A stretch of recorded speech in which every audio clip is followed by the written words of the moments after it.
everyone, today I have another driving test for you, and this time you have 115 minutes or 1 hour and 55 minutes to answer 100 multiple choice test questions for LGVs or HGVs.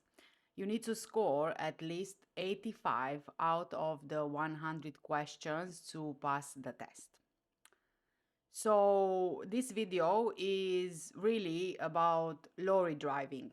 If you are considering training to be a lorry driver, or if you are looking for a job, then you probably came across both LGV and HGV types of licenses in your overall search for a job. And the reason why I'm explaining this is because I've seen quite a few comments on other videos about some of you asking about LGVs, some of you asking about HGVs.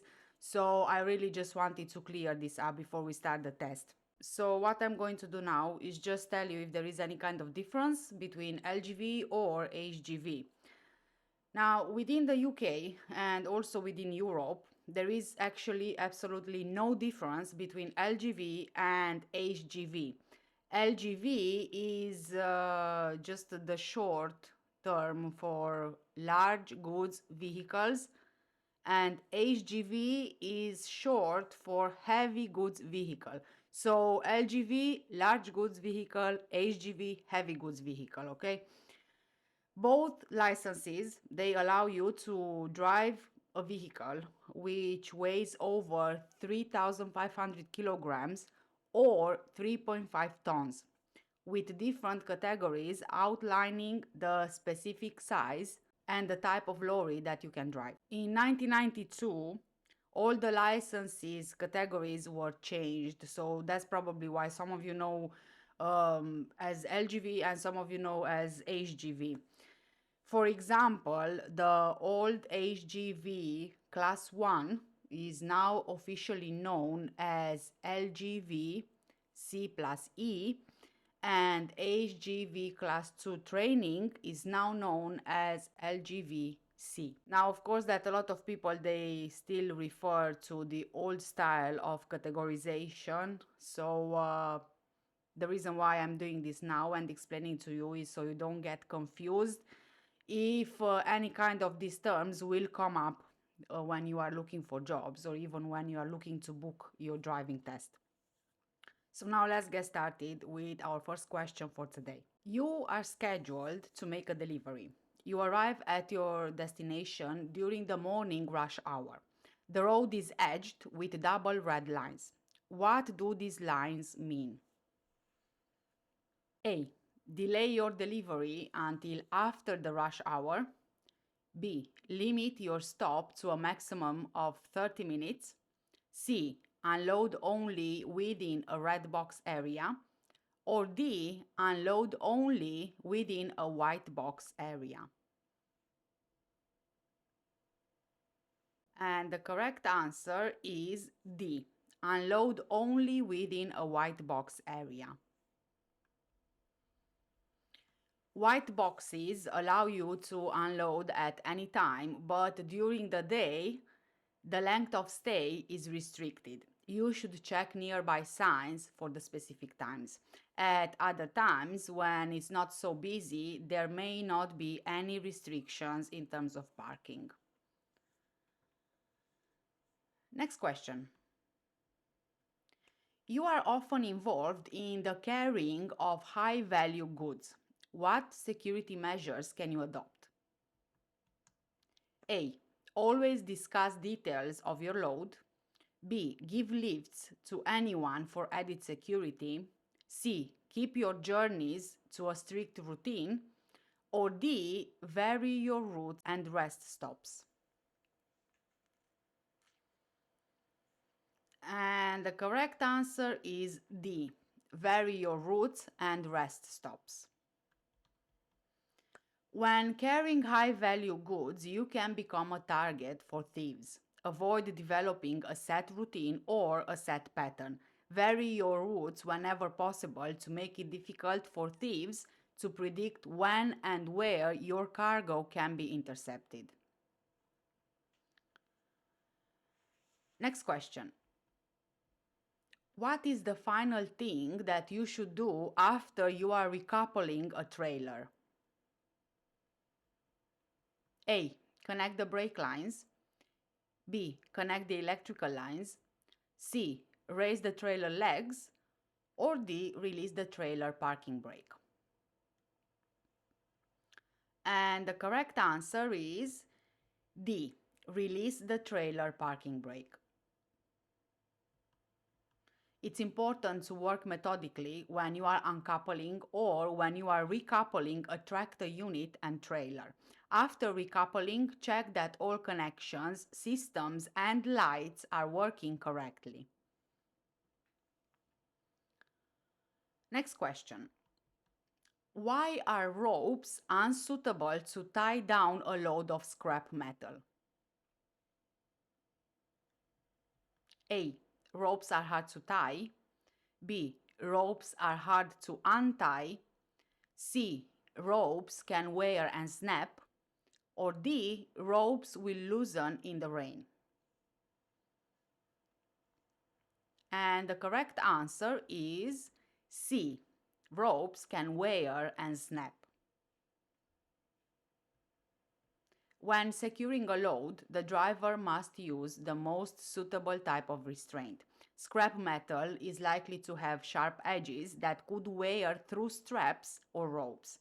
Security of the load is your responsibility or the driver's responsibility. A load which has been correctly secured shouldn't move if an emergency arises. Question number 5. You are driving a leaden articulated lorry with a maximum authorized mass of 38 tons on a dual carriageway in England.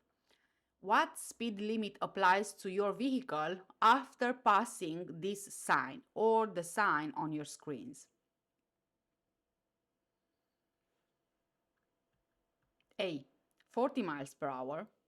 B. 50 miles per hour. C. 60 miles per hour. Or D. 70 miles per hour. And the correct answer is C. 60 miles per hour.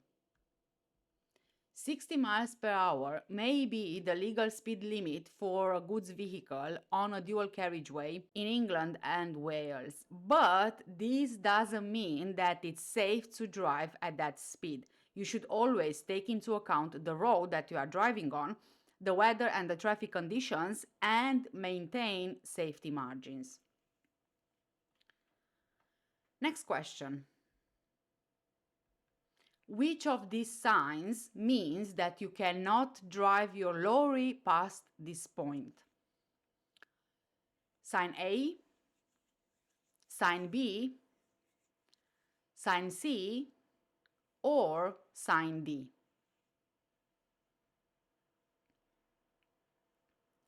And the correct answer is sign B. No motor vehicles are allowed past this sign. Although a motorcycle and car are shown, the restriction applies to all motor vehicles. Next question. What could happen if you drive a double-deck lorry with the top deck loaded and the lower deck empty? A. The brakes will be less effective. B. The lorry may overturn when cornering. C. The lorry will become unstable under normal braking. Or D. You will need to change gear more often. And the correct answer is B. The lorry may overturn when cornering. If you are only carrying half a load on a double-deck lorry, this should be carried on the lower deck whenever possible.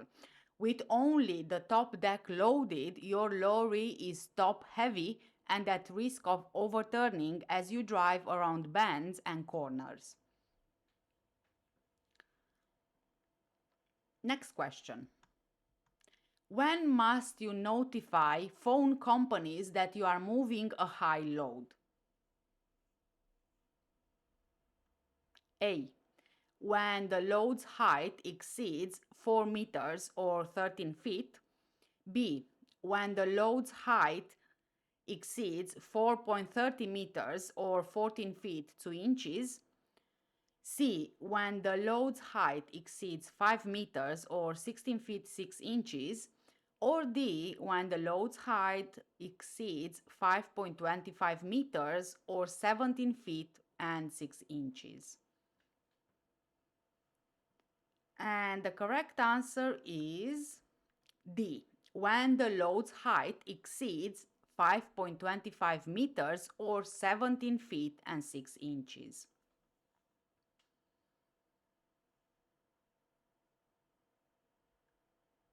You should tell telephone companies about your intended route when you are planning the movement of loads over 5.25 meters or 17 feet 6 inches high. You should tell them in plenty of time before you make the journey.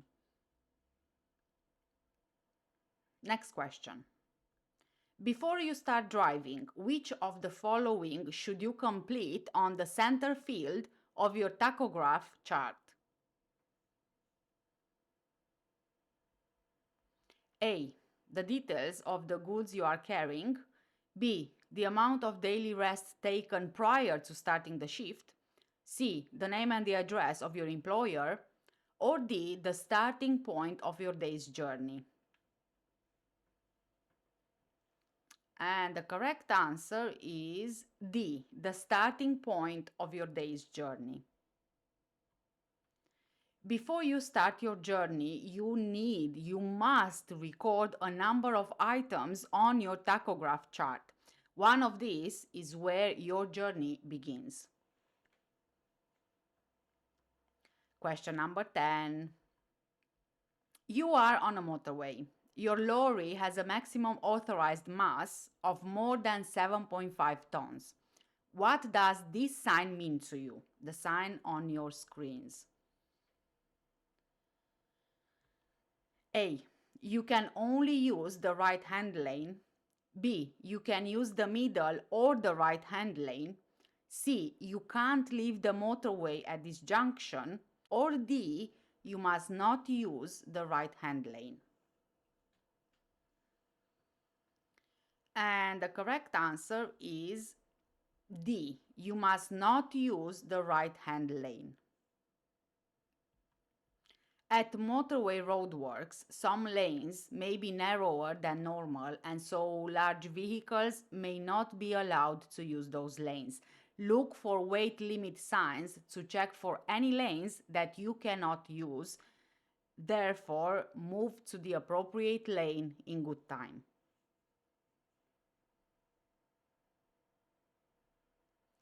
Next question. What is the principal braking system on a lorry called? A. The endurance brake. B. The jake brake. C. The parking brake. Or D. The service brake. And the correct answer is D. The service brake. The service brake is usually operated by the brake pedal. It's used to control the speed of the vehicle and to bring it to a halt safely. It may also incorporate an anti-lock braking system. Next question. When is a high-sided vehicle most affected by side wind? A. When the vehicle is being reversed. B. When it's stationary. C. When it's traveling empty. Or D. When it's traveling loaded. And the correct answer is C. When the vehicle is traveling empty.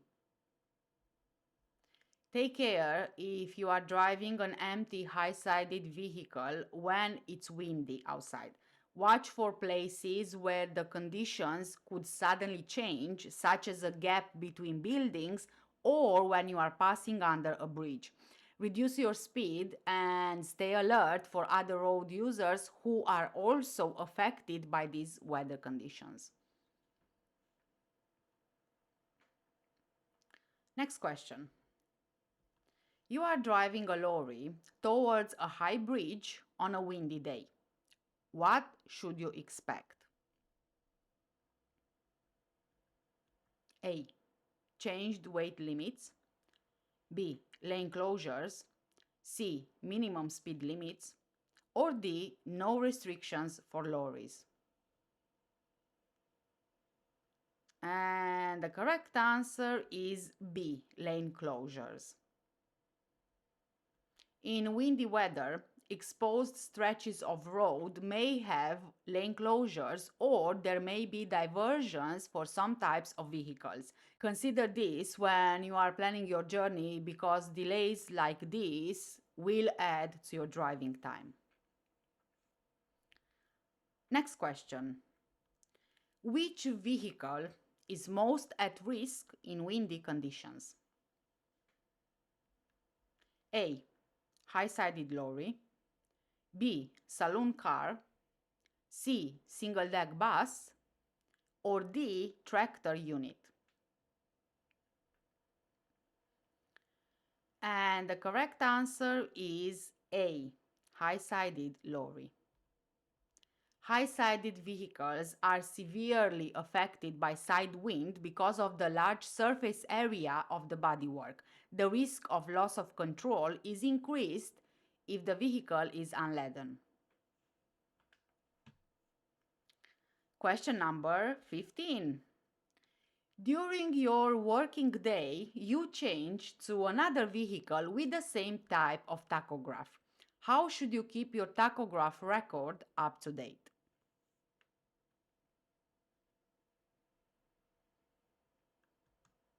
A. Install a new chart in the other vehicle. B. Record your driving hours in a record book.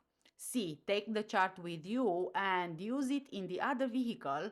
Or D. Use the chart that's already in the other vehicle.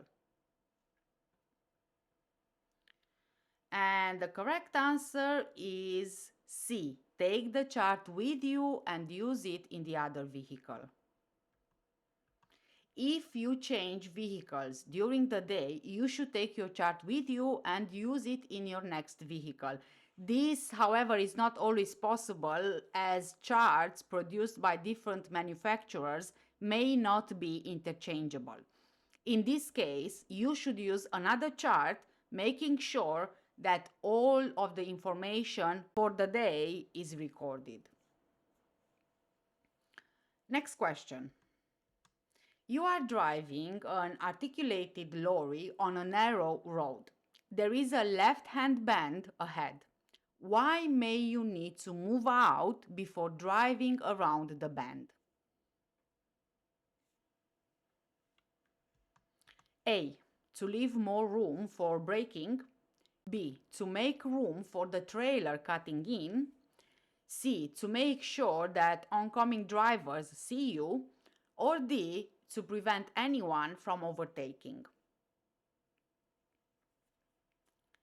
And the correct answer is B. To make room for the trailer cutting in.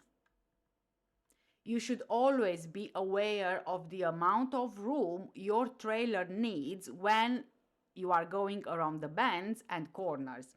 If you need to go onto the other side of the road, make sure that there is no oncoming traffic before you move out. Next question. Which of these vehicles will be most at risk of rollover when laden?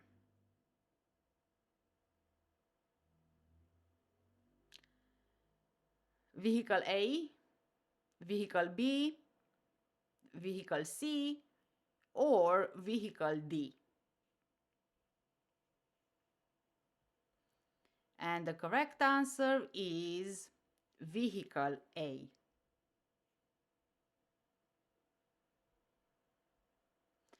Rollover usually happens as a result of the inside rear wheels of an articulated vehicle starting to lift when the driver changes direction sharply. This tends to happen when a driver is changing direction to leave a roundabout.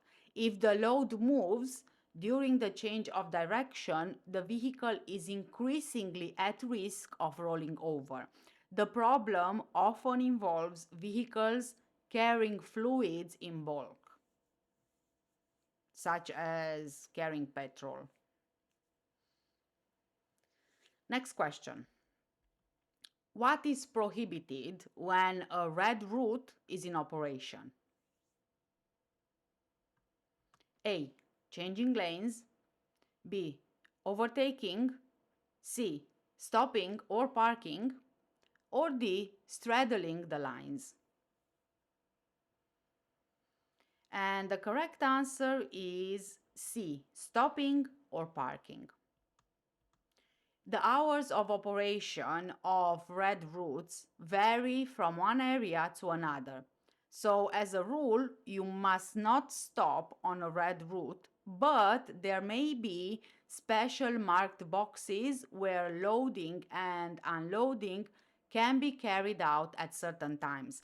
Look out for signs giving information about the restrictions in place. For example, the sign that you see at the bottom of your screen, where you see the red route, but it's also giving you specific instructions where you can't stop on any day between 7 a.m. and 7 p.m., except for loading for 20 minutes between 10 a.m. and 4 p.m. But of course, it will vary depending on the area, so please make sure that you always check the extra information.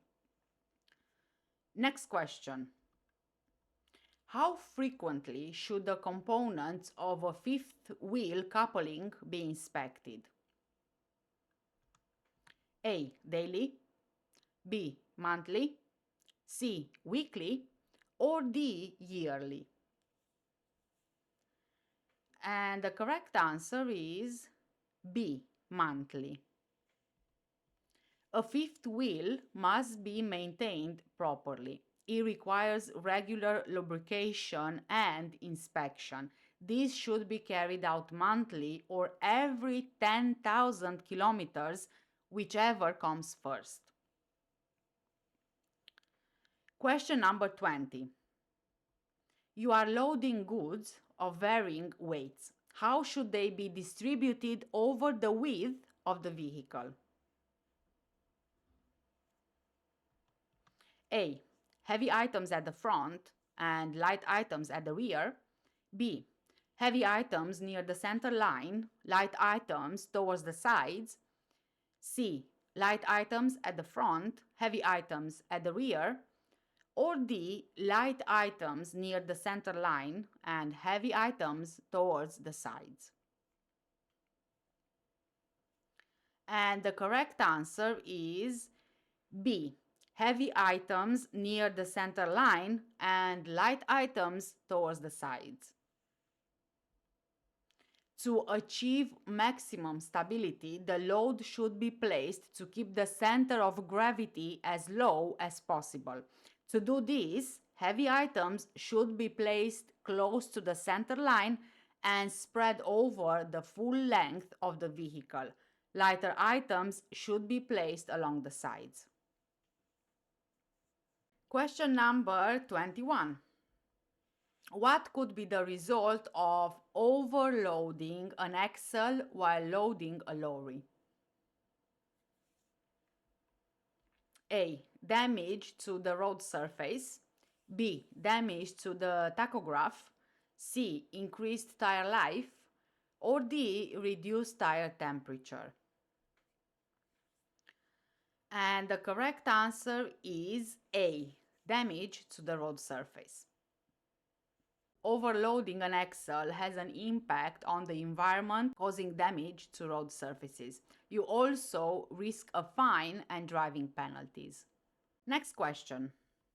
Which load may need to be transported at a controlled temperature? A. Beer barrels. B. Bulk grain. C. Chemicals. Or D. Sugar. And the correct answer is C. Chemicals. Some highly dangerous chemicals have to be transported at prescribed temperature. Drivers must be fully trained in the use of these specially designed temperature-controlled vehicles. Next question.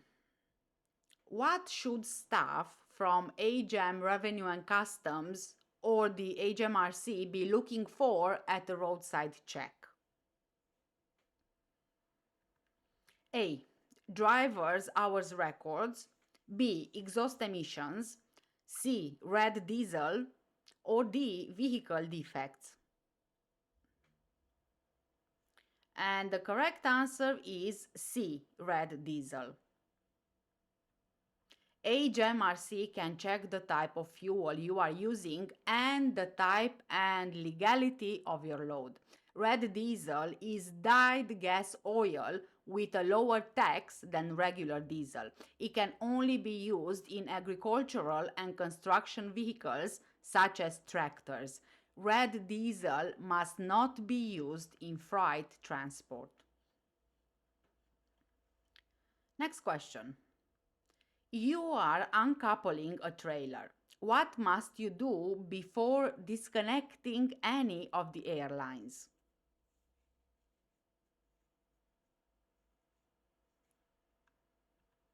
A. Apply the trailer parking brake. B. Disconnect the electrical line. C. Drain the air tanks. Or D. Lower the landing gear. And the correct answer is A. Apply the trailer parking brake. Whenever you uncouple a trailer, you must work through the uncoupling process methodically. Start by making sure that the brakes are applied on both the vehicle and the trailer. Question number 25. What can happen to drivers who break EU tachograph regulations? A. They can be given 3 warnings. B. They can be heavily fined. C. They can be let off if they are new to using tachographs. Or D. They can have their passport withdrawn. And the correct answer is B. They can be heavily fined. The driver must take responsibility and follow the driver's hours and the tachograph rules. Failure to do so can result in legal action and penalties, such as a fine. Next question. What must you do when you are using a vehicle fitted with an analog tachograph? A. Carry enough approved charts. B. Reuse charts twice. C. Use the damaged charts if they are clean. Or D. Use dirty charts if they are undamaged. And the correct answer is A. Carry enough approved charts. Make sure that you carry enough approved tachograph charts for your journey. Store your spare charts in a plastic wallet to keep them clean and undamaged. Next question. Under EU rules, your minimum daily rest is 11 hours. On 3 days of the week, this may be reduced to what length of time? A. 10 hours. B. 7 hours. C. 8 hours. Or D. 9 hours. And the correct answer is D. 9 hours. Under EU rules, you must have a minimum daily rest of 11 consecutive hours. A reduced daily rest period is any period of rest of at least 9 hours but less than 11 hours. Next question. You are approaching a bridge which has no height restriction on it. What's the minimum height under the bridge? A. 3.6 meters or 11 feet and 10 inches. B. 4.4 meters or 14 feet 5 inches. C. 4.8 meters or 16 feet. Or D. 5 meters or 16 feet and 6 inches. And the correct answer is D. 5 meters or 16 feet and 6 inches. The headroom under bridges in the UK is at least 5 meters or 16 feet and 6 inches unless otherwise stated. Where the overhead clearance is arched, this headroom is normally only between the limits marked. So, unless you see a bridge which has no signs on it, most of the bridges will have a height limit sign. So please make sure that you pay attention to those. Next question. You arrive at an incident involving a motorcyclist. The motorcyclist is unconscious and bleeding. What should be your priority? A. Check the casualty's airway. B. Make a list of witnesses. C. Sweep up any loose debris. Or D. Take the numbers of the vehicles involved. And the correct answer is A. Check the casualty's airway. At a traffic incident, the danger of further collisions and fire needs to be dealt with first. Then you should deal with injuries in this order: airway, breathing, compressions, and bleeding.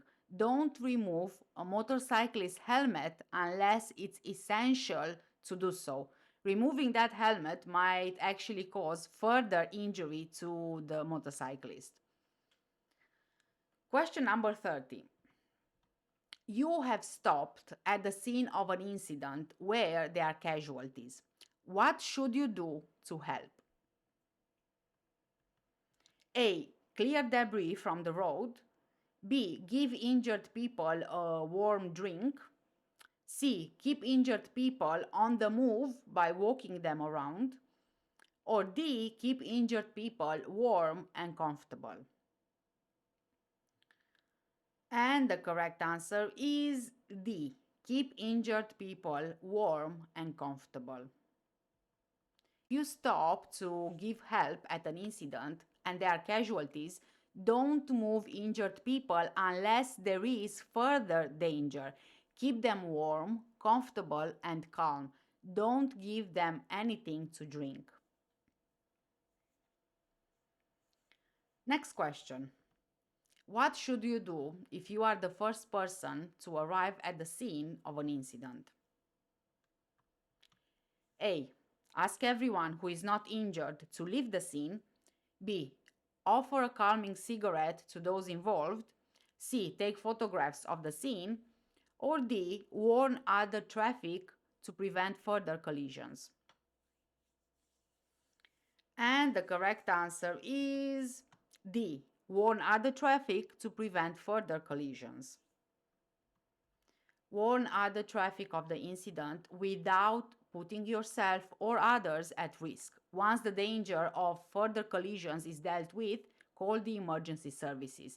And while you are waiting for the emergency services to arrive, keeping casualties or witnesses calm is important, but never offer a cigarette because of the risk of fire. Next question. You arrive at the scene of an incident where a motorcyclist is lying in the middle of the road and the motorcyclist is unconscious. What is the first thing that you should do? A. Clear the road of debris. B. Give the rider reassurance. C. Move the rider out of the road. Or D. Warn other traffic.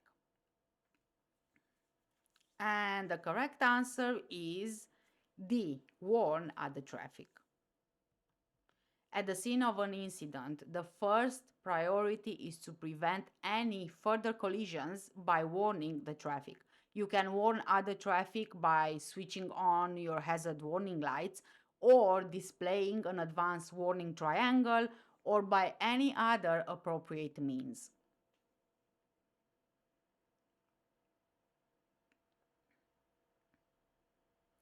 Next question. Your steering suddenly becomes heavy to turn. What could make this happen? A. A fault with the power assisted steering. B. A faulty parking brake. C. A loss of air brake pressure. Or D. An uneven road surface. And the correct answer is A. A fault with the power assisted steering. If the steering becomes heavy, the power assisted steering may have failed. It's also possible that your vehicle has a puncture or the load might have shifted. You should stop safely, investigate the cause, and call for help if necessary. Next question. How can you help to reduce the impact of road transport on the environment? A. By avoiding high gears. B. By braking in good time. C. By increasing your overall speed. Or D. By reducing rest periods. And the correct answer is B. By braking in good time. Good forward planning will reduce fuel consumption and engine emissions. This will cause less wear on the vehicle and the tires, as well as reducing environmental pollution. Question number 35. What should you do to prevent fuel spillage? A. Close and secure the filler cap. B. Place the drip tray correctly. C. Stop refueling when the tank is half full. Or D. Use a filtered fuel system. And the correct answer is A. Close and secure the filler cap. Fuel spilled on the road is a serious danger to other road users, especially to motorcyclists. To prevent this from happening, make sure that the filler cap is secure after refueling. Next question. At a junction, you see this sign, which is on your screens, partly covered by snow. What does the sign mean? A. Crossroads. B. Give way. C. Stop. Or D. Turn right. And the correct answer is C. Stop. The stop sign is the only sign in the shape of a hexagon. This helps you to recognize the sign even when the wording on it can't be seen. Next question. What should you do if you see this sign when you are about to overtake? So please refer to the sign on your screens right now. A. Hold back until you can see clearly ahead. B. Move to the right to get a better view. C. Overtake the other driver as quickly as possible. Or D. Switch your headlights on before you overtake. And the correct answer is A. Hold back until you can see clearly ahead. You won't be able to see any hazards that might be out of sight in the deep. As well as oncoming traffic, there may be cyclists, horse riders, parked vehicles, or pedestrians hidden from view. Only start to overtake when you can see that the road ahead is clear, giving you enough time to overtake safely. Next question. You are at an incident. Why may it be harmful to move a casualty? A. You could be accused of assault. B. You could cause more injury. C. You could damage your back. Or D. You could get blood on your hands. And the correct answer is B. You could cause more injury. Be especially careful about moving casualties at the scene of an incident. Inexperienced handling of a casualty could cause even more injury or could even prove to be fatal. Only move casualties if they are in danger, for example, from fire. Next question. What does this sign mean? So, as usual, please refer to the sign on your screens. A. No stopping at any time. B. No stopping at peak times. C. Stop only to pick up passengers. Or D. Stop only to set down passengers. And the correct answer is A. No stopping at any time. This traffic sign means no stopping on the main carriageway at any time, not even to set down passengers. However, you may stop in a lay-by. Question number 40. Which of these signs shows an uphill gradient? Sign A, sign B, sign C, or sign D? So uphill gradient. And the correct answer is sign C. You will need to identify the sign in good time so that you can select an appropriate gear. Next question. Which of these signs means uneven road? Sign A, sign B, sign C, or sign D? And the correct answer is sign B. Some signs can look similar to others, but each one has a different meaning. For example, this sign looks a little like the sign for a hump bridge. Learn the meaning of every sign to prepare yourself for how to react to them. Next question. Which fuel provides a reduction in exhaust emissions harmful to human health? A. Blue diesel. B. High sulfur diesel. C. Low sulfur diesel. Or D. Red diesel? And the correct answer is C. Low sulfur diesel.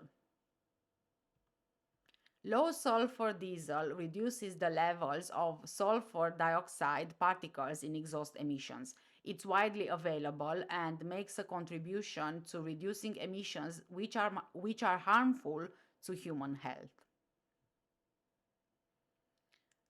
Next question. What should you do if you lose your way in heavy traffic? A.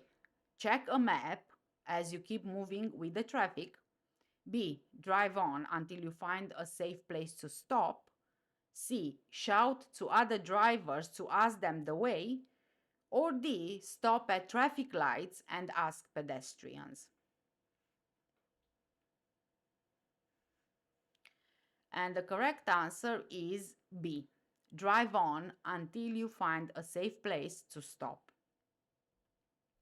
Driving in heavy traffic needs 100% of your concentration. If you become lost, please find a safe place to stop before you check a map or before you ask for directions. Don't risk losing concentration by glancing at a map while you are driving, even if you are in traffic that keeps stopping.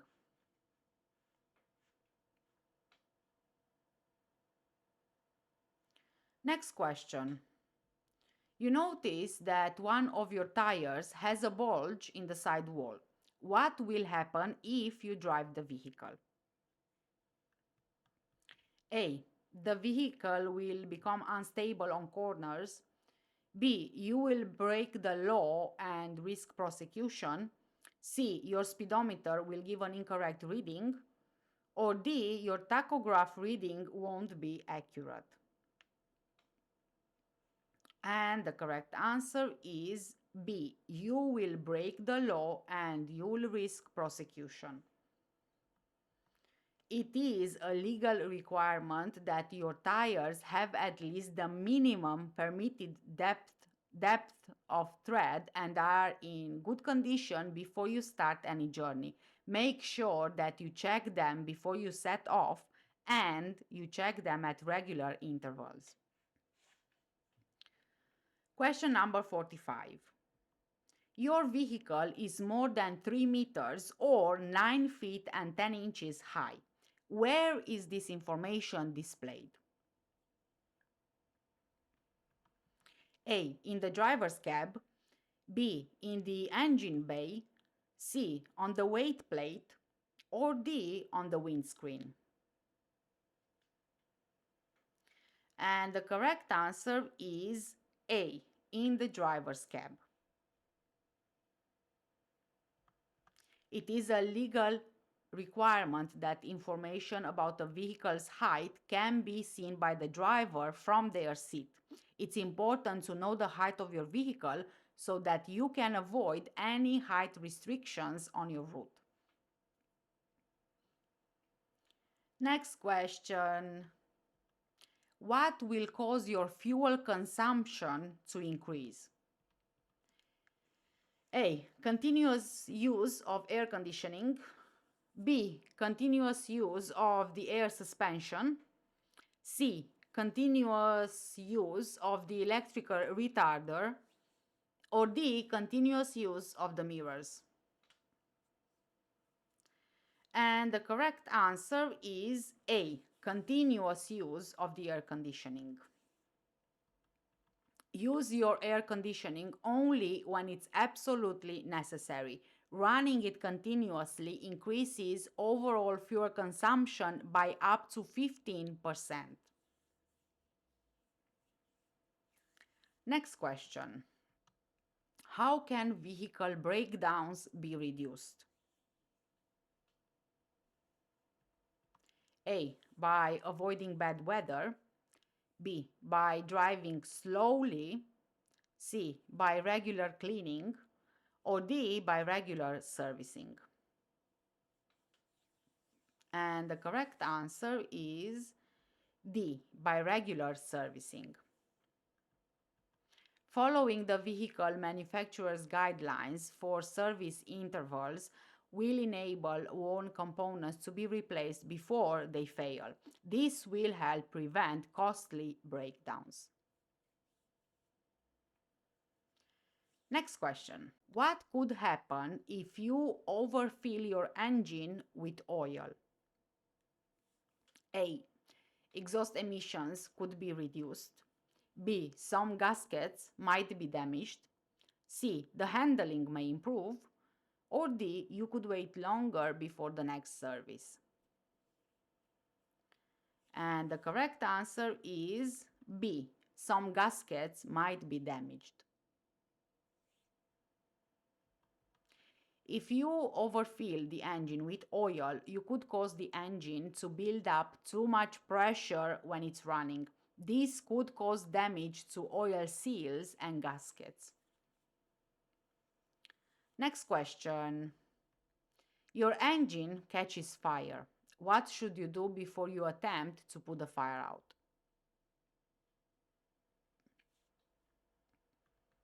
A. Drive to the nearest fire station. B. Empty the air tanks. C. Open the engine housing wide. or D, shut off the fuel supply? And the correct answer is D, shut off the fuel supply. An engine fire is serious. If the fire breaches the fuel lines, it can easily spread to the fuel tank. If that happens, both the vehicle and the cargo will probably be lost. Therefore, your priority is to shut off the fuel supply. Question number 50. When should you consider the effect of a speed limiter will have on your vehicle? A, when you are braking. B, when you change gears. C, when you are overtaking. Or D, when you are reversing. And the correct answer is C, when you overtake. Plan well ahead before you overtake. Be aware that a speed limiter may cause you difficulties when you are trying to overtake another vehicle, particularly when climbing a hill. Next question. You are driving a large vehicle in gusty conditions. Which vehicle is most likely to be affected by buffeting when you overtake it? A, a car. B, a flatbed lorry. C, a loaded tanker. Or D, a motorcycle. And the correct answer is D, a motorcycle. The lighter the vehicle, the more likely it is to be affected by the buffeting from your vehicle in windy weather. Give motorcyclists and cyclists extra room when you overtake them, as your vehicle's draught can easily upset their control and balance.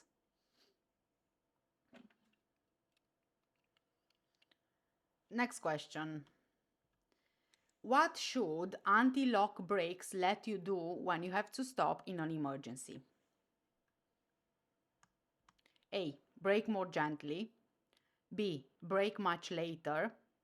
C, maintain steering control. Or D, stop over a long distance. And the correct answer is C, maintain steering control. Anti-lock brakes, or ABS, are a driver's aid and can help you maintain steering control whilst you are braking. However, you must not rely on them to get you out of trouble or expect to be able to make sudden direction changes if you are going too fast. Next question. You approach a pelican crossing which goes straight across the road. How must you treat the pelican crossing if it has a central island? A, as one continuous crossing. B, as one crossing in daylight only. C, as two crossings during darkness. Or D, as two separate crossings. And the correct answer is A, as one continuous crossing. A pelican crossing which goes straight across the road must be treated as one continuous crossing even if it has a central island. The lights controlling the crossing show to both directions of traffic. You must give way to pedestrians who are still crossing when the amber light is flashing. Next question. What must you check before you set out on a journey? A, that your mirrors are clean. B, that your mirrors are concave. C, that your mirrors are convex. Or D, that your mirrors are tinted. And the correct answer is A, that your mirrors are clean. It's important to know what's happening behind as well as ahead. Your mirrors must always be clean and properly adjusted. Question number 55. What should you do if you feel tired while you are driving on a motorway? A. Carry on but drive slowly. B. Leave the motorway at the next exit. C. Stop on the hard shoulder for a rest. Or D. Try to complete your journey more quickly. And the correct answer is B. Leave the motorway at the next exit. Don't continue to drive if you feel the onset of tiredness. Find a safe place to stop and rest. Walking around in fresh air during your break will help, but it's not a substitute for adequate rest. Next question. What problem may you have when you are driving at night? A. It takes longer to stop. B. It's more difficult to keep to the speed limits. C. There will be an increase in traffic. Or D. You will have reduced visibility. And the correct answer is D. You will have reduced visibility. You must be able to stop safely in the distance that you can see to be clear ahead. This will be the distance illuminated by your headlights or by street lights and will generally be less than you can see in the daylight. Next question. You are in the left-hand lane on a 3-lane motorway. Why should you check for any vehicles in the right-hand lane before you decide to overtake? A. They may accelerate briskly in front of you. B. They may be moving faster than you. C. They may cut in sharply behind you. Or D. They may move back in the middle lane as you move out. And the correct answer is D. They may move back to the middle lane as you move out of the lane. Vehicles overtaking in the right-hand lane may return to the center lane when they finished their maneuver. You should look for this before starting to pull out. Don't rely on the size of your vehicle to claim right of way.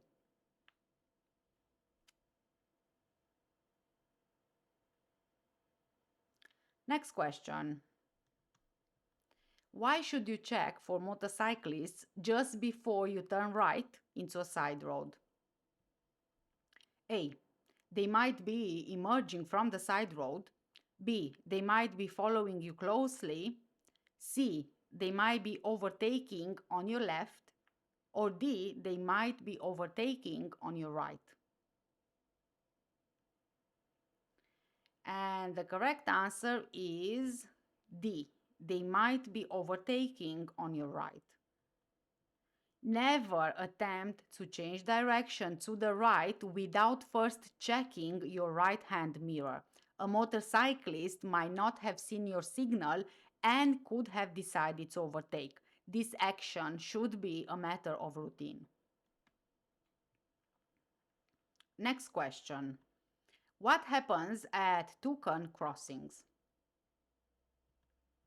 A. Cyclists are not permitted. B. Pedestrians and cyclists may cross. C. There is a continuously flashing amber beacon. Or D. You only stop when a pedestrian is waiting. And the correct answer is B. Pedestrians and cyclists may cross on the crossing. Two-cone crossings can be used by cyclists and by pedestrians. Some cycle routes lead cyclists to these crossings. Always look out for cyclists as they are likely to be approaching much faster than pedestrians. Question number 60. What action would you take when elderly people are crossing the road? A. Be patient and allow them to cross in their own time. B. Rev the engine to let them know that you are waiting. C. Tap the horn in case they are hard of hearing. Or D. Wave them across so that they know that you've seen them. And the correct answer is A. Be patient and allow them to cross in their own time. Don't hurry elderly people across the road by getting too close to them or by revving the engine. Be aware that they might take longer to cross. They might also have hearing difficulties and they maybe wouldn't hear you approaching. Next question. You are approaching this roundabout and you see the cyclist signaling right. Why is the cyclist keeping to the left? Please check the image on your screens. And let's have a look at the options. A. It's a quicker route. B. The highway code doesn't apply to cyclists. C. They may use the left-hand lane to turn right. Or D. They are going to turn left instead. And the correct answer is C. They may use the left-hand lane to turn right. Cyclists in today's heavy traffic can be hazardous. Some cyclists might not feel happy about crossing the path of traffic to take up a position in an outside lane. So please be aware of this and understand that even though they are in the left-hand lane, the cyclist might actually be turning right.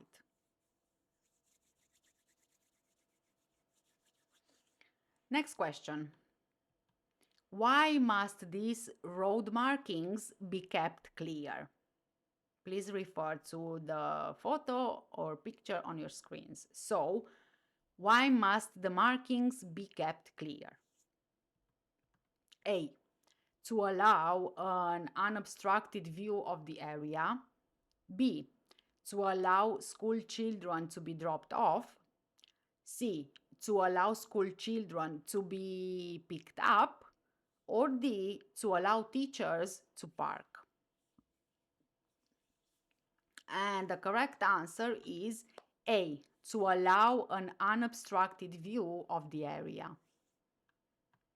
Keeping the markings clear ensures that drivers and riders passing and children crossing have a clear, unrestricted view of each other. Next question. You are on a country road. What should you expect to see coming towards you on your side of the road? A. Bicycles. B. Horse riders. C. Motorcycles. Or D. Pedestrians. And the correct answer is D. Pedestrians. On a quiet country road, always be aware that there may be a hazard just around the next bend, such as a slow-moving vehicle or pedestrians. There might not be a pavement and people may be walking on your side of the road. Next question. A horse rider is in the left-hand lane approaching a roundabout. What should you expect the rider to do? A. Go ahead. B. Go in any direction. C. Turn left. Or D. Turn right. And the correct answer is B. Go in any direction. Horses and their riders will move more slowly than other road users. They might not have time to cut across heavy traffic to take up a position in the offside lane when they are turning right. It could also be hazardous for them to do that. Therefore, a horse and the rider may approach a roundabout in the left-hand lane even though they are in fact turning right. Question number 65. You are driving through a tunnel. What should you do if your vehicle breaks down? A. Rely on CCTV cameras seeing you. B. Remain in your vehicle. C. Switch on hazard warning lights. Or D. Wait for the police to find you. And the correct answer is C. Switch on your hazard warning lights. If your vehicle breaks down in a tunnel, it could present a danger to other traffic. So first, switch on your hazard warning lights. If there are passengers in your vehicle, take them to the nearest exit point. You should then call for help from an emergency telephone. Don't rely on being found by the police or on being seen by a CCTV camera.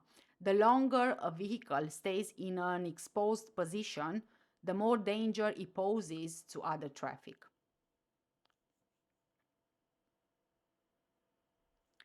Next question. What should you do if a front tire bursts while you are driving on a motorway? A. Brake firmly to a stop. B. Drive to the next service area. C. Hold the steering wheel firmly. Or D. Loosen your grip on the steering wheel. And the correct answer is C. Hold the steering wheel firmly. A front tire bursting will seriously reduce your control of the vehicle. So please keep calm and resist the temptation to brake hard or to swerve. Hold the steering wheel firmly and try to get the vehicle onto the hard shoulder while allowing it to slow down gradually. Stop as far to the left as you possibly can and switch on your hazard warning lights. Next question. You are following a motorcyclist along a potholed road. How should you adjust your driving to take account of this situation? A. Drive alongside them. B. Give them extra room. C. Stay close behind them. Or D. Try to pass them. And the correct answer is B. Give them extra room. Good forward planning can help you keep other road users out of trouble. Information to help you do this is available if you look for it. Watch for clues. For example, a motorcyclist taking a lifesaver look over their shoulder could be about to change direction. Next question. What should you do when you are following a scooter on a poor road surface?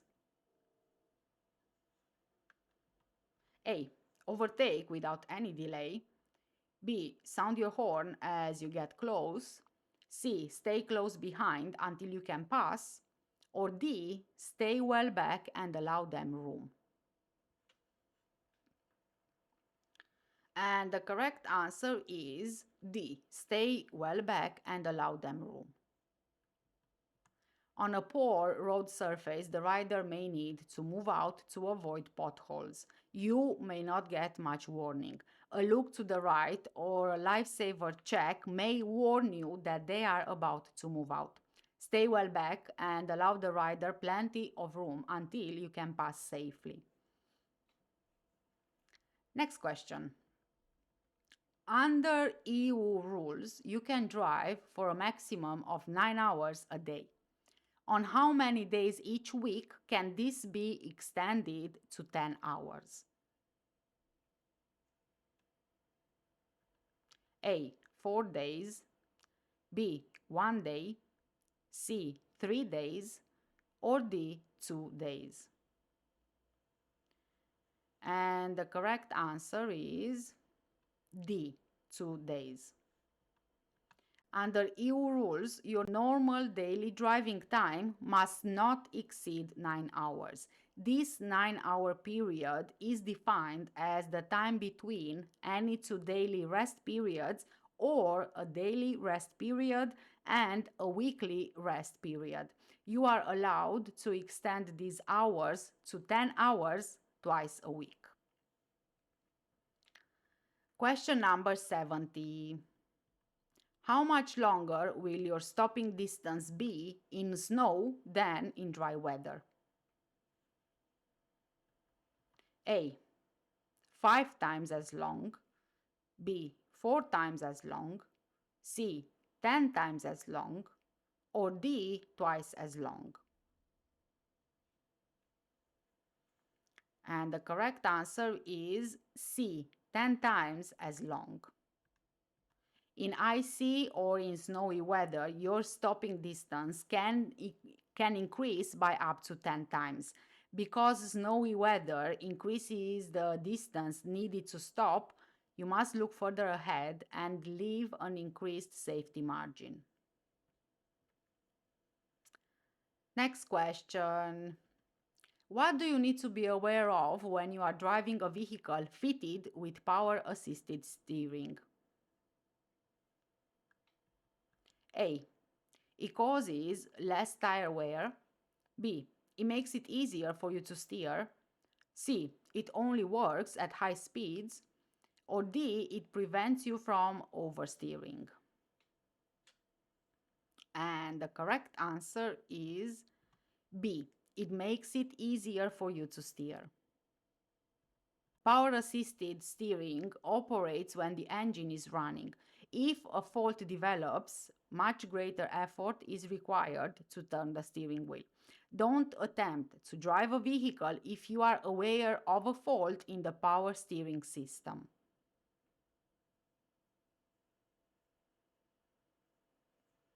Next question. What is most likely to cause a burst tire? A. Always operating in cool weather. B. Frequent gear changing in varying conditions. C. Mixing tires with different tread depth. Or D. Running tires underinflated. And the correct answer is D. Running tires underinflated. Next question. What is the most likely cause if your steering starts to feel heavy? A. A burst rear tire. B. A wet road. C. An icy road.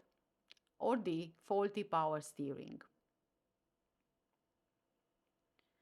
And the correct answer is D. Faulty power steering.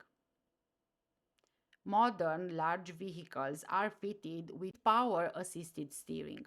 If the steering, however, feels heavy, there is likely to be a fault, which should be investigated and repaired as soon as possible. Next question. At toucan crossings, pedestrians share the crossing with which other road users? A. Cyclists. B. Horse riders. C. Motorcyclists. Or D. Trams.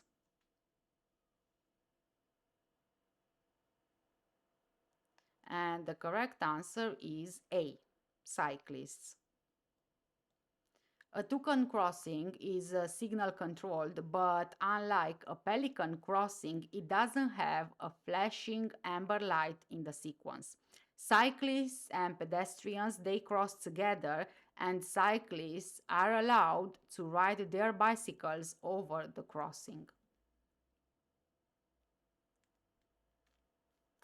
Question number 75. What should the hard shoulder on a motorway be used for? A. As a safe place to stop for a short rest when you are tired. B. As a place to stop to answer a mobile phone.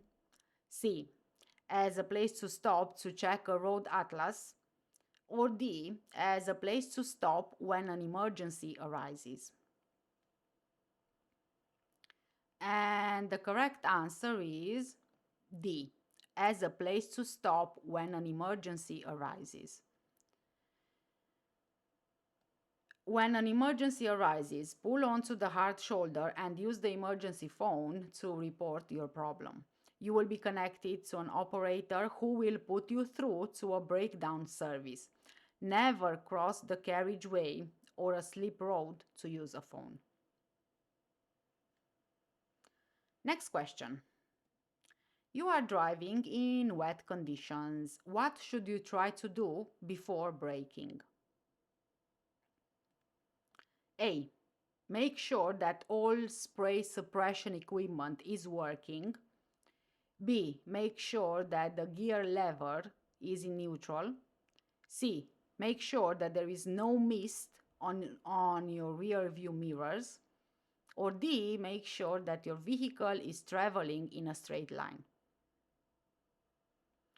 And the correct answer is D. Make sure that your vehicle is traveling in a straight line. If you need to brake when the road surface is wet, do so while your vehicle is traveling in a straight line. This will reduce the risk of skidding. As a professional driver, you should routinely brake in good time so that you don't brake and change direction at the same time. Next question.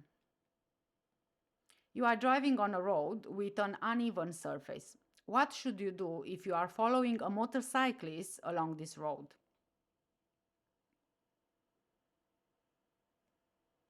A. Allow extra room in case the rider swerves to avoid potholes. B. Drive close behind and get ready to overtake. C. Drive closely to shield the rider. Or D. Leave less room so the rider can see you in their mirrors. And the correct answer is A. Allow extra room in case the rider swerves to avoid potholes. Never follow any road user too closely. This is particularly important when you are following scooter or motorcycle riders or cyclists. They might brake or they might swerve suddenly, for example, to avoid a pothole on a road with a poor surface. Next question. What should you do if a car driver makes a mistake which causes you to brake? A. Drive close behind and sound your horn. B. Flag the driver down and explain the mistake. C. Keep calm and don't retaliate. Or D. Overtake and sound your horn. And the correct answer is C. Keep calm and don't retaliate. Sometimes other road users will disobey the rules or they will make errors of judgment. Try to accept this calmly and learn from their mistakes. Next question.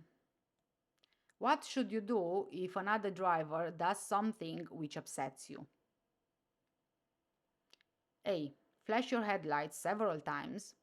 B. Let them know how you feel. C. Sound your horn. Or D. Stay calm and don't retaliate. And the correct answer is D. Stay calm and don't retaliate. Sometimes other drivers or riders, they make a mistake. If this happens, try not to let this worry you. Don't react by sounding the horn, by flashing your headlights, or by shouting at the other driver. It will not help the situation. A professional driver will remain calm and stay focused on their driving. Question number 80. At an incident, a casualty has stopped breathing. What should you do to help them? A. Raise their legs to help with circulation. B. Remove any obstruction from their mouth. C. Tilt their head as far forward as possible. D. Try to give them something to drink. And the correct answer is B. Remove any obstruction from their mouth. To help a casualty who is not breathing, you should remove any obstructions from their mouth and tilt their head back slightly. These actions will help to keep their airway clear and maintain the correct position if mouth-to-mouth resuscitation is required. Next question. The Driver and Vehicle Standards Agency, or the DVSA, and the police carry out spot checks for faulty vehicles. What will happen to the vehicle if serious defects are found? A. It will be impounded until a new driver is found. B. It will be ordered back to the depot to unload goods or passengers. C. It will be prohibited from further use until the defects are rectified. Or D. It will be restricted to 30 miles per hour for the remainder of the journey. And the correct answer is C. It will be prohibited from further use until the defects are rectified. DVSA or the police can order an immediate prohibition. The vehicle may be immobilized and you won't be able to drive it until the faults have been rectified. Details are notified to the traffic commissioner. Never use a vehicle which you know is faulty. Next question. Bus and lorry tires have codes on their sidewalls. What do these codes refer to? A. Minimum temperature. B. Running pressure. C. Speed capability. Or D. Tread depth. And the correct answer is C. Speed capability. Codes are shown on the wall of the tire. These refer to the maximum load and speed capability of the tire. Next question. You have parked on the roadside. What must you do before you leave the vehicle? A. Remove your personal items. B. Reset the retarder. C. Stop the engine. Or D. Switch off the tachograph. And the correct answer is C. Stop the engine. Before leaving your vehicle parked, you must stop the engine. The parking brake must be set and the vehicle should be safe and secure when you leave the cab. Next question. You are turning right onto a dual carriageway from a side road. What should you do if your vehicle is too long for the gap in the central reservation?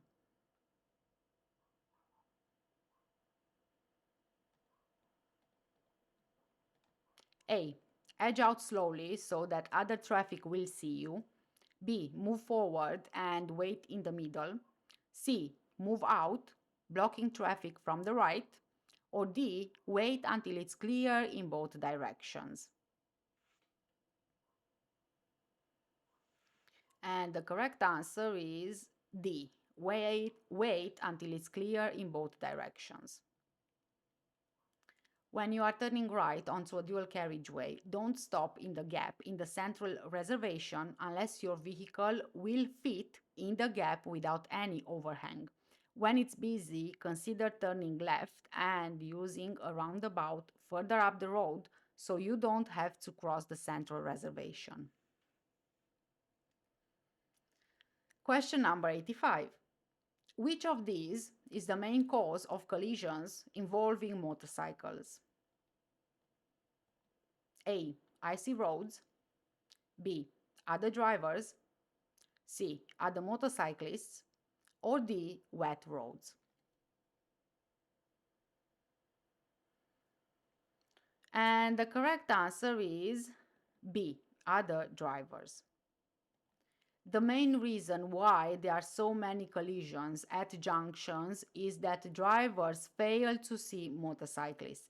A bright jacket or a single headlight may help you identify an approaching motorcyclist, but you should be aware that not all motorcyclists wear bright clothing or use their headlights during the day. Next question. You are found to be 2.5 times over the legal drink drive limit and you are disqualified from driving. Before you regain your license, who will you have to satisfy that you don't have an alcohol problem? A. Alcoholics Anonymous. B. The Driver and Vehicle Licensing Agency. C. The Driver and Vehicle Standards Agency. Or D. The local hospital. And the correct answer is B. The Driver and Vehicle Licensing Agency.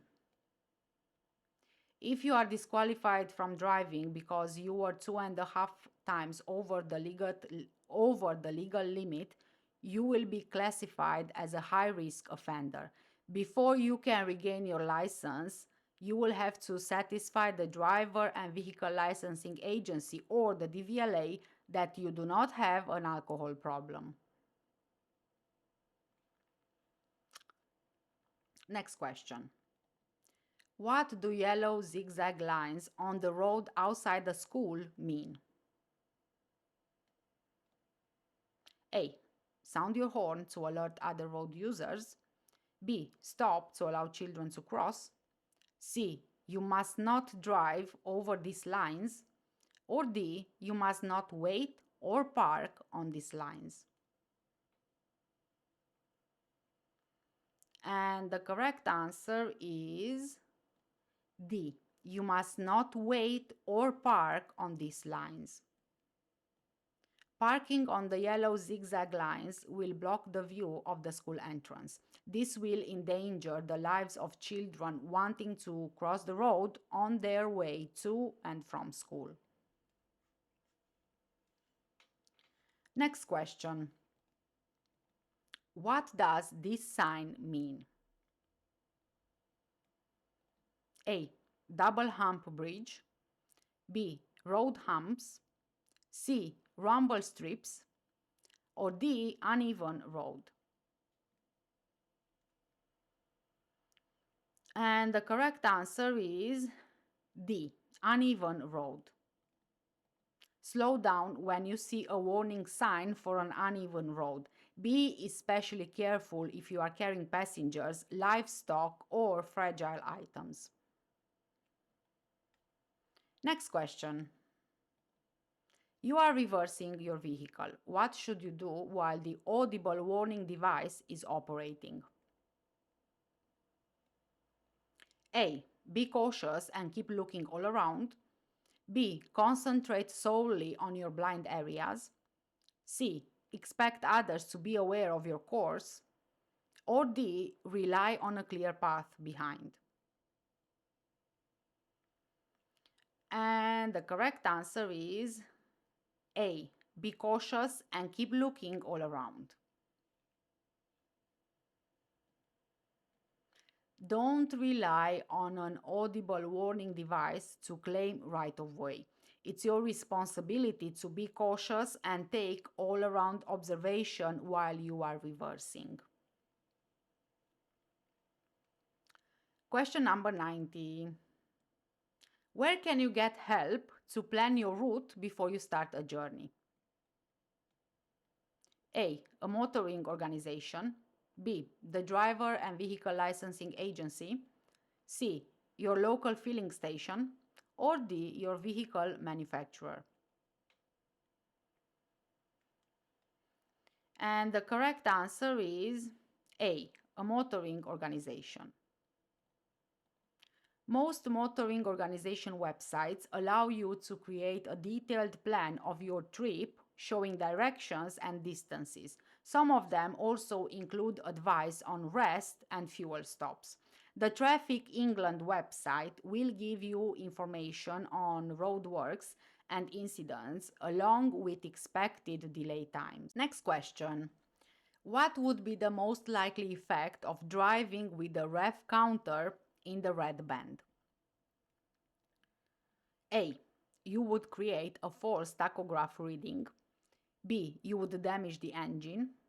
C. You would have optimum fuel economy. Or D, you would improve engine efficiency. And the correct answer is B, you would damage the engine. Driving with the rev counter in the red band will cause the engine to wear prematurely and can lead to expensive repairs. This could result in the vehicle being off the road for some time. Next question. What should you do to help your concentration when you have to drive through the night? A. Eat a big meal in the middle of your shift. B. Eat a meal at the beginning of your shift. C. Eat lots of snacks while you are driving. Or D. Eat nothing during your period of work. And the correct answer is B. Eat a meal at the beginning of your shift.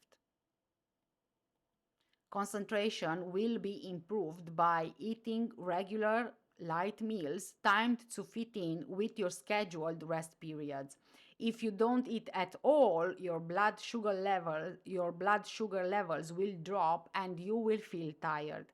If you just eat snack foods, most of which are sugary or high in fat, your energy levels will peak and then drop, and eating while you are driving is a dangerous distraction. Next question. Under EU driver's hours regulations, a 45-minute break must be taken after 4.5 hours of driving. What shorter breaks can this be split onto?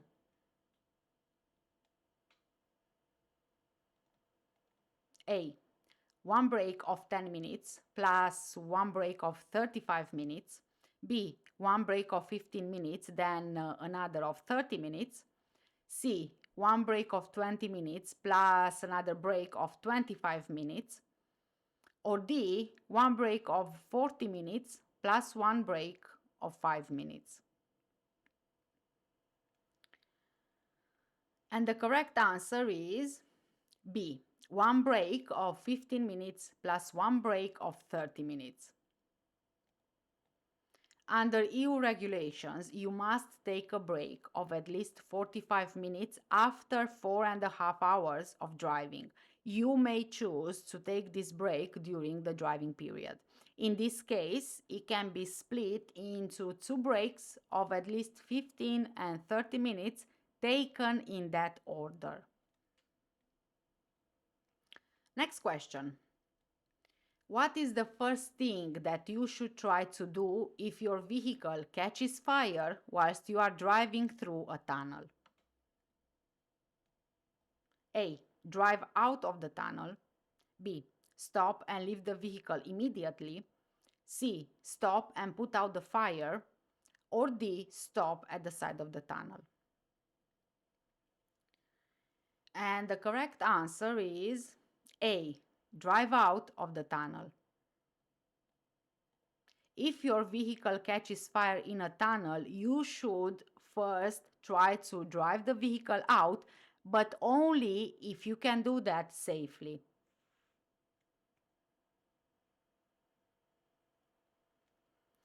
Next question. Question number 95. What helps you to become an eco-safe driver? A. Accelerating rapidly. B. Avoiding block changing.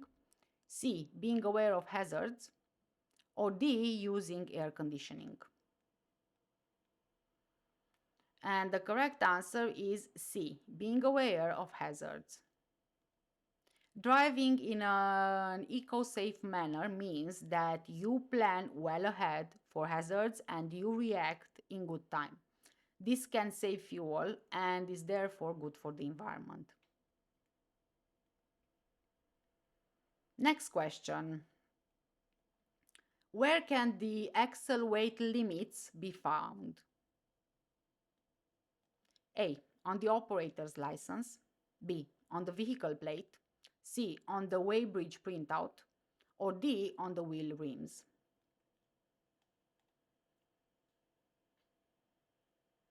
And the correct answer is B, on the vehicle plate. Individual axle weights are shown on the vehicle plate. This can be found in a prominent place on both the vehicle and the trailer. Next question. Who is responsible for the issue of tachograph charts to a bus or a lorry driver? A. The Driver and Vehicle Standards Agency. B. The Authorized Calibration Center. C. The driver's employer. Or D. The local MOT testing center. And the correct answer is C. The driver's employer. The driver's employer is responsible for the issue of tachograph charts. The driver must ensure that the correct information is recorded on the chart. Next question. You are at the scene of a collision. People sadly are injured. What should be done when the risk of further collisions has been dealt with? A. Clear a parking area for the emergency services. B. Get the casualties to drink something sweet. C. Make sure the emergency services have been called. Or D. Pull people who are hurt out of their vehicles. And the correct answer is C. Make sure that the emergency services have been called. Make sure that you or someone else has called the emergency services. Check the casualties, and if you feel able to give first aid, you can do so. Alternatively, ask any bystanders if they can help. Next question. What does this sign mean?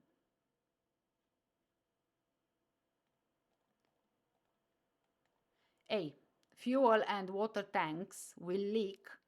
B. Only cars may park here. C. Parking restrictions apply. Or D. Soft verges. And the correct answer is D. Soft verges. This sign tells you that the verge is soft. If you park here, there is a danger that your vehicle will become stuck. This can be inconvenient and could also be costly if you need to be pulled out. In extreme cases, your vehicle may even tip over. Question number 100 and our last question for today. How often must an analog tachograph be checked at an approved calibration center? A. Every 5 years. B. Every 6 years. C. Every 2 years. Or D. Every year. And the correct answer is C. Every 2 years. An analog tachograph must be checked every 2 years and recalibrated and sealed every 6 years. This must be done at an approved calibration center. Digital tachographs, unlike the analog tachographs, must be recalibrated every 2 years. Good luck. 1. Where are you most likely to ground a low loader? A. On hatched road markings. B. On rural roads. C. On traffic calming humps. Or D. On yellow rumble strips. And the correct answer is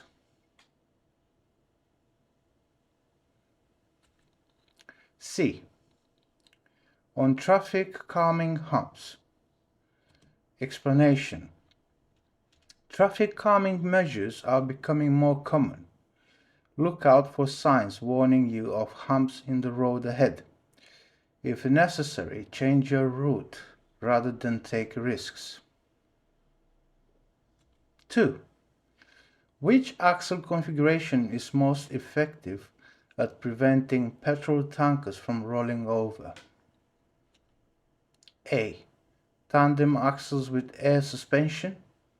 B. Tandem axles with double wheels. C. 3 axles with double wheels. Or D. 3 axles with single wheels. And the correct answer is D. 3 axles with single wheels. Explanation. The type of suspension fitted to a vehicle will influence its resistance to roll over. Modern 3-axle semi-trailers fitted with single wheels on each side extend the tracking width available, making this the most stable configuration. 3. Why do many drivers park at overnight stops with their rear doors closed to another lorry? A. To ensure a clear path. B. To keep same company lorries together. C. To keep the load safe. Or D. To stop the theft of their fuel. And the correct answer is C. To keep the load safe. Explanation. Load security is extremely important. Make sure you park legally and, preferably, in a well-lit area. Some lorry parks are patrolled regularly by the police or security services. 4. You are driving a lorry along a motorway. You notice that you are losing thread from one of your tires. What should you do? A. Continue driving and leave by the next exit. B. Continue driving to the next service station. C. Stop on the hard shoulder and change the wheel. Or D. Stop on the hard shoulder and phone for assistance. The correct answer is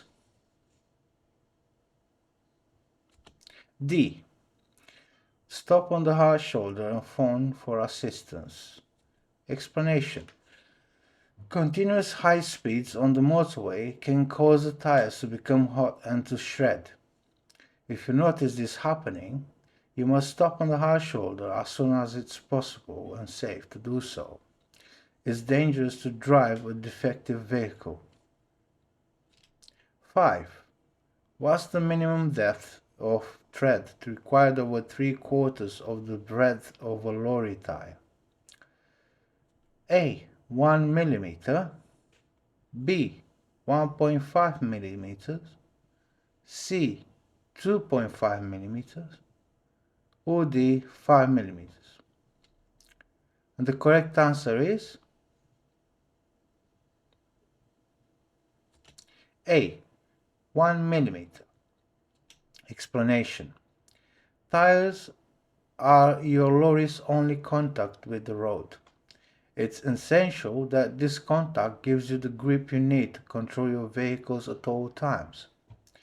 For that reason, goods vehicles must have a thread depth of at least 1 millimeter across 3/4 of the breadth of the thread and in a continuous band around the entire circumference. 6. You've just parked a lorry on the side of the road. What should you do just before dismounting from the cab? A. Check that all the windows are closed. B. Check the rear view mirrors. C. Make sure the hazard warning lights are on. Or D. Make sure the radio is turned down. The correct answer is B. Check the rear view mirrors. Explanation. Getting out of the cab on the offside, directly into the road, can be hazardous, especially if traffic is traveling at speed. Use your mirrors to check that it's safe to leave the vehicle. Be sure to use all proper footholds and hand grips when you leave the cab. 7. You're uncoupling a lorry and trailer. What should you do after disconnecting the electrical line? A. Apply the trailer brake. B. Drive forward slowly. C. Lower the landing gear. Or D. Stow it away safely. And the correct answer is D. Stow it away safely. Explanation. It's important to stow away all your electrical cables and air lines safely to avoid causing injury to others. Connectors left lying around can be a trip hazard and can be damaged if they are run over by another vehicle. 8. What would help to reduce the impact that your lorry has on the environment? A. Braking in good time. B. Driving through town centers. C. Planning routes to avoid motorways. Or D. Racing to make up time. The correct answer is A. Braking in good time. Explanation. Noise, vibration, exhaust emissions, and fuel consumption all contribute to the environmental impact made by a lorry.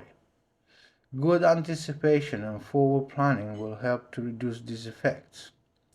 Braking in good time saves fuel and so helps reduce exhaust emissions. It also helps reduce wear on the vehicle, its tires, and the road surface. 9. Which type of load should be secured using chains? A. Canvas sacks. B. Hay bales. C. Steel plates. Or D. Timber planks.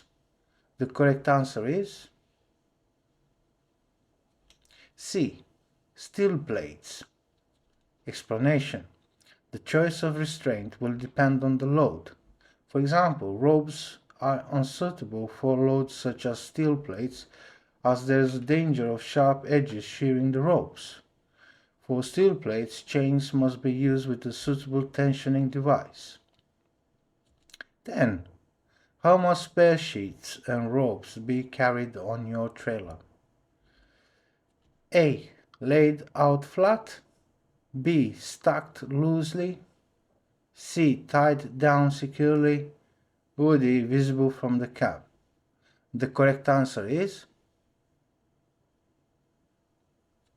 C. Tied down securely. Explanation. All spare sheets and ropes carried on the vehicle must be tied down securely to prevent them falling onto the road, where they might be a hazard for other vehicles. 11.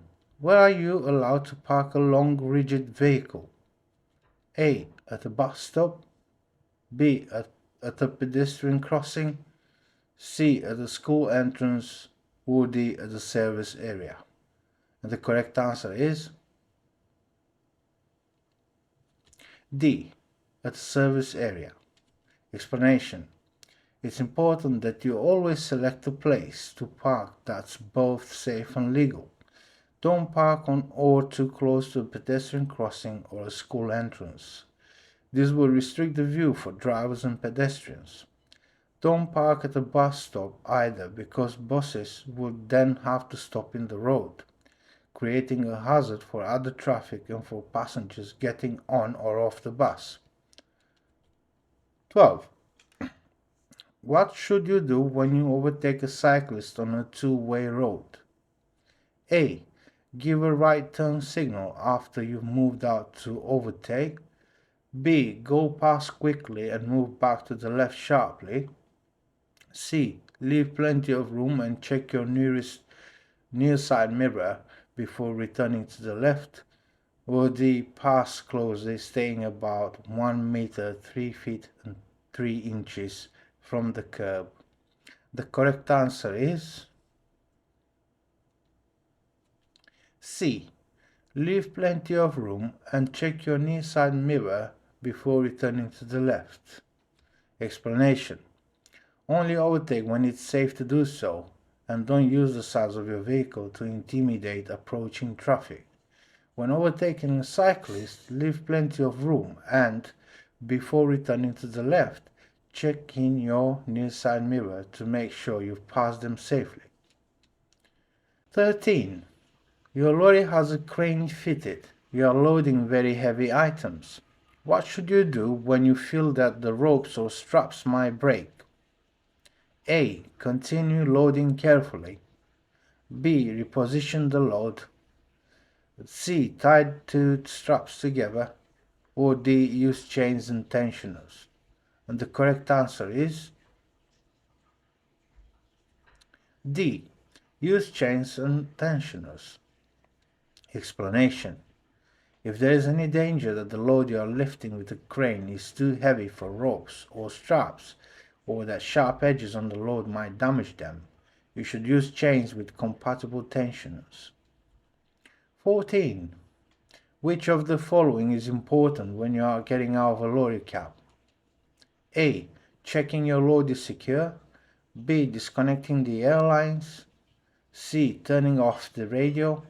Or D. Using the mirrors. The correct answer is D. Using the mirrors.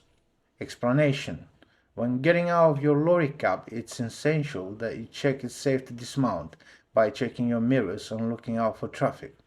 When you are safely down, it's then a good idea to walk around and check your tires, load, lights, brake lines, electrical connections, etc. 15. What color is the auxiliary line on a three-line braking system? A. Blue. B. Green. C. Red. Or D. Yellow. And the correct answer is A. Blue. Explanation. If you're driving an articulated vehicle or a trailer combination, it's vital that you understand the rules that apply to coupling and uncoupling the brake lines. If you take a practical driving test with a trailer, you'll be expected to demonstrate this during the test. The lines are color-coded. Red is the emergency line, blue is the auxiliary line, and yellow is the service line. They must be connected strictly in accordance with the correct procedure. 16. You are overtaking another lorry. What should you do if you start to lose speed due to an uphill gradient? A. Continue at the same speed and in the same position. B. Ease off and drop behind the vehicle you were trying to overtake. C. Try to force the vehicle you were overtaking to drop back. Or D. Try to force the vehicle you were overtaking to speed up. The correct answer is B. Ease off and drop behind the vehicle you were trying to overtake. Explanation. If you try to overtake another vehicle and realize that you are unable to complete the maneuver, ease off the accelerator and drop back behind the vehicle. If the vehicle you are trying to overtake is large, then it will take a long time to pass. You should assess whether you have the time and power to complete the maneuver before you try to overtake. 17. When are air deflectors most effective? A. When reversing. B. When there's a headwind. C. When there's a side wind. Or D. When there's a strong tailwind. And the correct answer is B. When there's a headwind. Explanation. Air deflectors reduce wind resistance by streamlining the vehicle.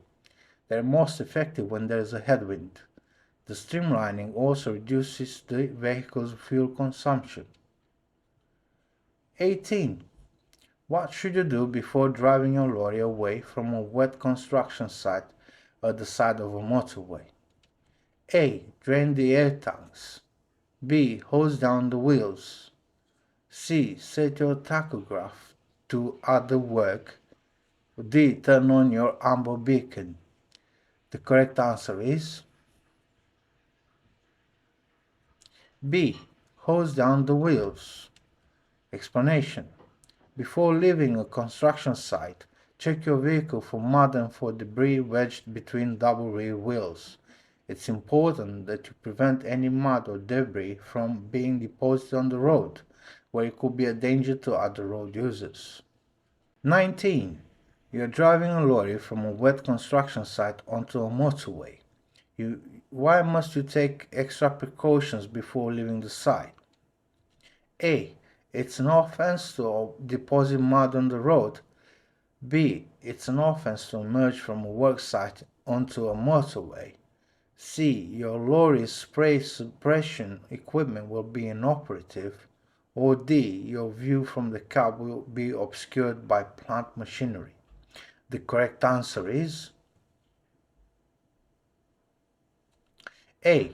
It's an offense to deposit mud on the road. Explanation. You should take precautions against dropping mud on the road because it's a hazard to other road users. It's also an offense for which you could be prosecuted. 20. Your tractor unit has 3 airlines. You're connecting to a trailer that has 2 airline couplings. What color is the line you shouldn't connect to the trailer? A. Black. B. Blue. C. Red. Or D. Yellow. The correct answer is B. Blue. Explanation. When connecting a 3-line tractor unit to a 2-line trailer, the blue line is the one that shouldn't be connected to the trailer. This is the auxiliary line. Always follow the manufacturer's advice. It might be necessary to reconnect the extra line to the tractor unit. 21.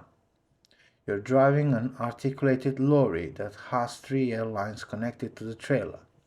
What's the purpose of the red line? A. Is the auxiliary line. B. Is the electrical line. C. Is the emergency line. Or D. Is the service line. The correct answer is C. It's the emergency line. Explanation.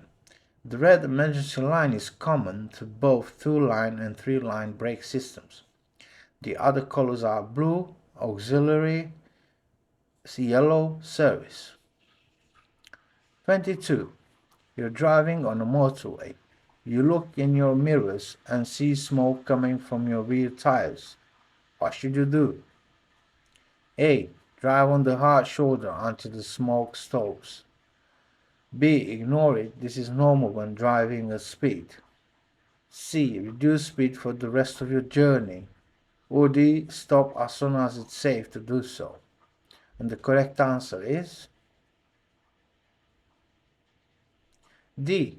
Stop as soon as it's safe to do so. Explanation. A tire might burst or shred if it overheats. This should result in serious loss of control. Stop on the hard shoulder as soon as it's safe to do so and call for help. 23. You're driving lorry at night. What can you do to help yourself stay alert? A. Drive faster to get to your destination sooner. B. Eat a heavy meal before setting off. C. Keep plenty of cool, fresh air moving through the cab. D. Keep the cab warm and comfortable. The correct answer is C. Keep plenty of cool, fresh air moving through the cab. Explanation. Make sure you have enough rest before you start a night shift. Driving at night can be tiring and you must be able to stay alert for the whole of your shift. Making sure that there is enough fresh air in the cab can help you to stay alert. Stale, warm air can dull your senses and cause drowsiness. 24. You're driving an articulated lorry on a 3-lane motorway. When can you drive in the right-hand lane? A. If no speed limiter is fitted to your lorry. B. If your lorry is unladen. C. When overtaking a slow-moving car in the middle lane. Or D. When the escort vehicle of an oversized load signals you to pass. The correct answer is D. When the escort vehicle of an oversized load signals you to pass. Explanation. Articulated lorries aren't allowed to drive in the right-hand lane of motorways with 3 or more lanes. The only exceptions are when an escort vehicle gives you a signal, when road signs indicate, or when directed by a police officer. 25. You're driving a lorry in a busy town. The driver pulls out in front of you and you have to brake hard. What should you do? A. Flash your lights to show your annoyance. B. Overtake as quickly as possible. C. Sound your horn and speed up. Or D. Stay calm and accept the error. The correct answer is D. Stay calm and accept the error. Explanation. Some drivers might emerge from a junction when it's not safe to do so. In this situation, understand that other drivers might make mistakes. Don't intimidate them by driving aggressively to teach them a lesson. 26. Your lorry has a sleeper cab. Why could this make your driving more difficult? A. It increases your blind spots. B. It increases your view in the left-hand mirror. C. It increases your view in the right-hand mirror. Or D. It increases your view of the road ahead. The correct answer is A. It increases your blind spots. Explanation. The sleeper cab can create extra blind spots. Look out for vehicles just to the rear off-side and near side of your cab. They could soon become hidden in your blind spots. 27. Which of these best describes a vehicle's payload? A. The maximum load each tire can take. B. The maximum load over each axle. C. The maximum load plus the weight of the vehicle. Or D. The maximum load the vehicle can carry. The correct answer is D. The maximum load the vehicle can carry. Explanation. The formula used to calculate the payload of a vehicle is the maximum authorized mass, MAM, minus the tire weight. The tire weight is the total weight of the vehicle, including the crew and the extra equipment. 28. What will you need to transport livestock on journeys of less than 65 kilometers, 40 miles? A. Membership of the RSPCA. B. No driving convictions. C. Practical experience in the care of animals. Or D. The ability to drive abroad. The correct answer is C. Practical experience in the care of animals. Explanation. The type of training required by drivers carrying livestock varies according to the distance, journey durations, and species involved. For journeys of less than 65 kilometers, that's about 40 miles, no formal qualification is required, but you must have practical experience in the care of animals being transported. 29. Your lorry is fitted with a driver's seat belt. When may you drive without wearing it? A. When you are less than 50 miles away from your depot. B. When you are making deliveries that are less than 50 meters apart. C. When you are towing at less than 50 miles per hour. Or D. When you are working less than 50 hours in a week. The correct answer is B. When you are making deliveries that are less than 50 meters apart. Explanation. It's compulsory for drivers and passengers to wear seatbelts. However, if you are making deliveries that are less than 50 meters apart, you might leave the seatbelt undone. It would be impractical to keep fastening and unfastening your seatbelt over such short distances. 30. Which cargo needs to be transported at a controlled temperature? A. Barrels of beer. B. Cement. C. Perishable foods. Or D. Silage. The correct answer is C. Perishable foods. Explanation. Some foods need to be transported at controlled temperatures. Drivers will need to be trained in the use of refrigeration units and correct hygiene procedures. 31. Which symbol on a lorry shows its load is dangerous when wet? A, B, C, or D? The correct answer is D. Explanation. If any vehicle displaying a warning symbol is involved in an incident, the consequences could be serious. The emergency services need to be aware of how a dangerous or hazardous material will behave in different situations, for example, when it's wet. 32. What happens to diesel fuel when it gets hot? A. It expands. B. It liquefies. C. It shrinks. Or D. It waxes. The correct answer is A. It expands. Explanation. When a full diesel fuel tank heats up, the fuel expands and can be forced out of the breather vent and onto the road. This wastes fuel and makes the road surface very dangerous for other road users. 33. You're delivering boxes of chilled food to a supermarket. What specific training would you need? A. ADR procedures. B. Eco-safe driving procedures. C. Hygiene procedures. Or D. Waste handling procedures. The correct answer is C. Hygiene procedures. Explanation. Chilled foods are transported at temperatures above freezing point. Drivers need to be trained in hygiene procedures and how to operate refrigeration units. 34. What does this sign warn of? A. Accident black spot ahead. B. Incident ahead.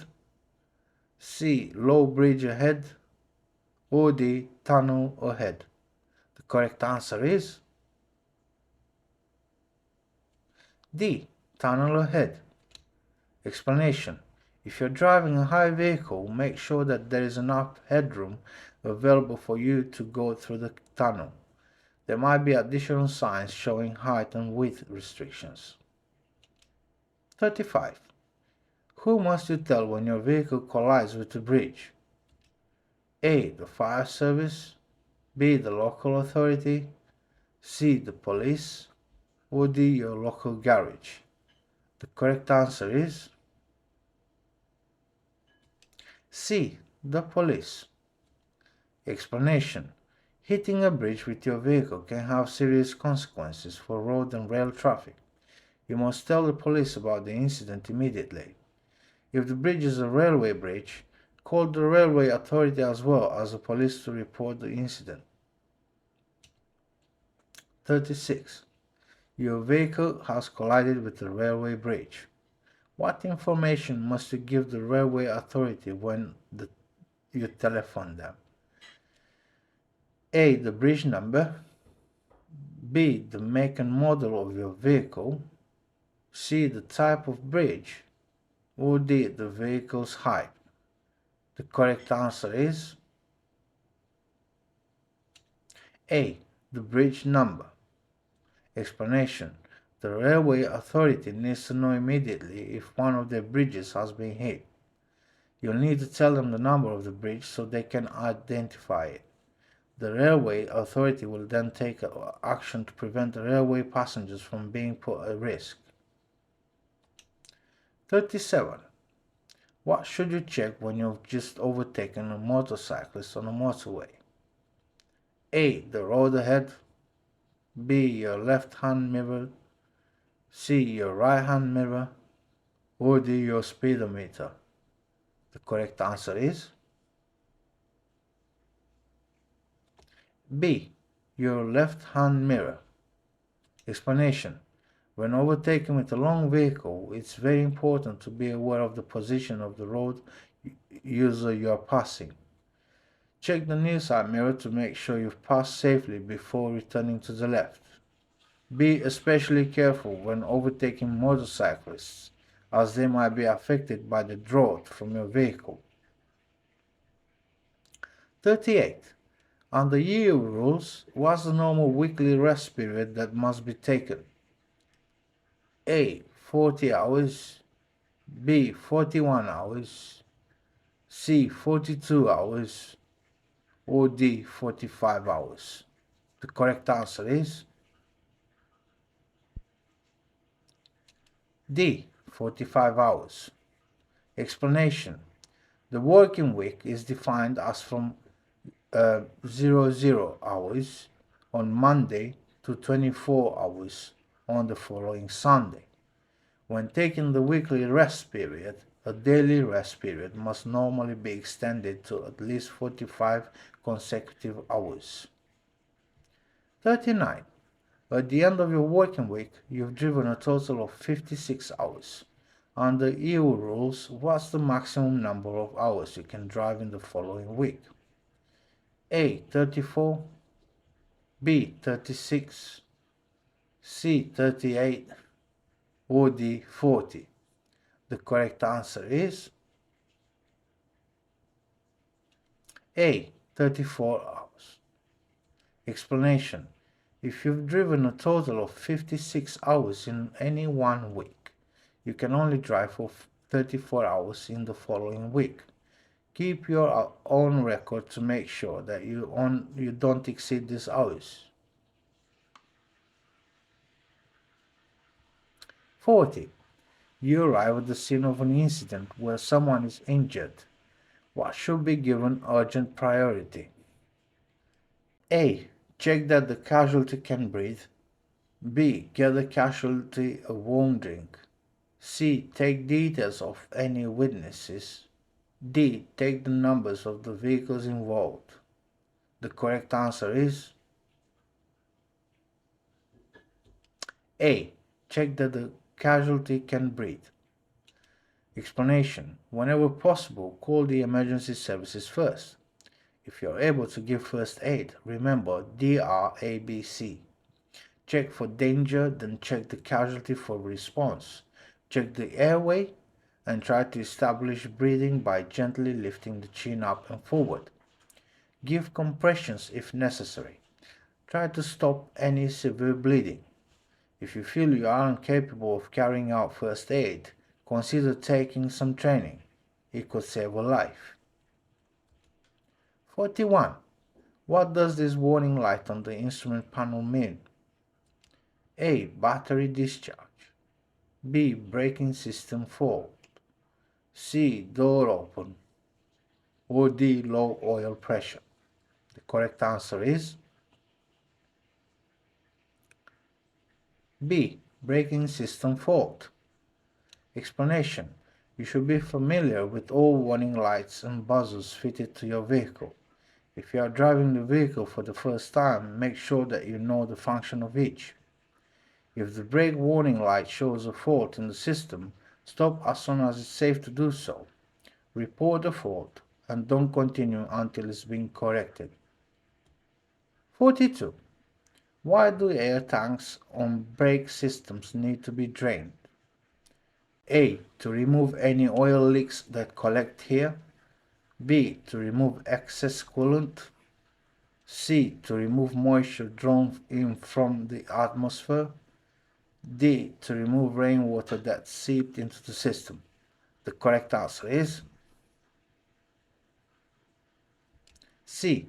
To remove moisture drawn in from the atmosphere. Explanation.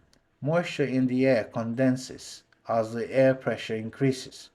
The moisture can be transmitted around the braking system and is especially dangerous in cold weather. It can lead to ice forming and blocking the valves and pipes. 43. What must you do before you leave your vehicle? A. Adjust your mirrors. B. Apply the parking brake. C. Check that the warning lights are working. Or D. Empty the air tanks. The correct answer is B. Apply the parking brake. Explanation. The Parking brake must always be set whenever you leave the vehicle. It's an offense not to leave your vehicle properly secured. 44. When would you need to check your near side mirror? A. After passing cars parked on the left. B. As a final check before turning right. C. Before moving into the lane on your right. Or D. When getting out of your cab on the driver's side. The correct answer is A. After passing cars parked on the left. Explanation. As you pass pedestrians or vehicles on your left, you should use your near side mirror and check that you've passed them safely. You need to allow a good safety margin before you move back to the left. 45. How can you help to protect the environment? A. By driving faster to reduce traveling time. B. By filling your fuel tank with red diesel fuel. C. By leaving your engine running in traffic jams. Or D. By using bypasses and avoiding town centers. Correct answer is D. By using bypasses and avoiding town centers. Explanation.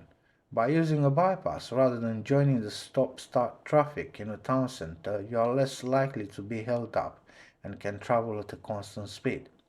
Keeping to a constant speed will reduce the amount of pollution produced by your vehicle.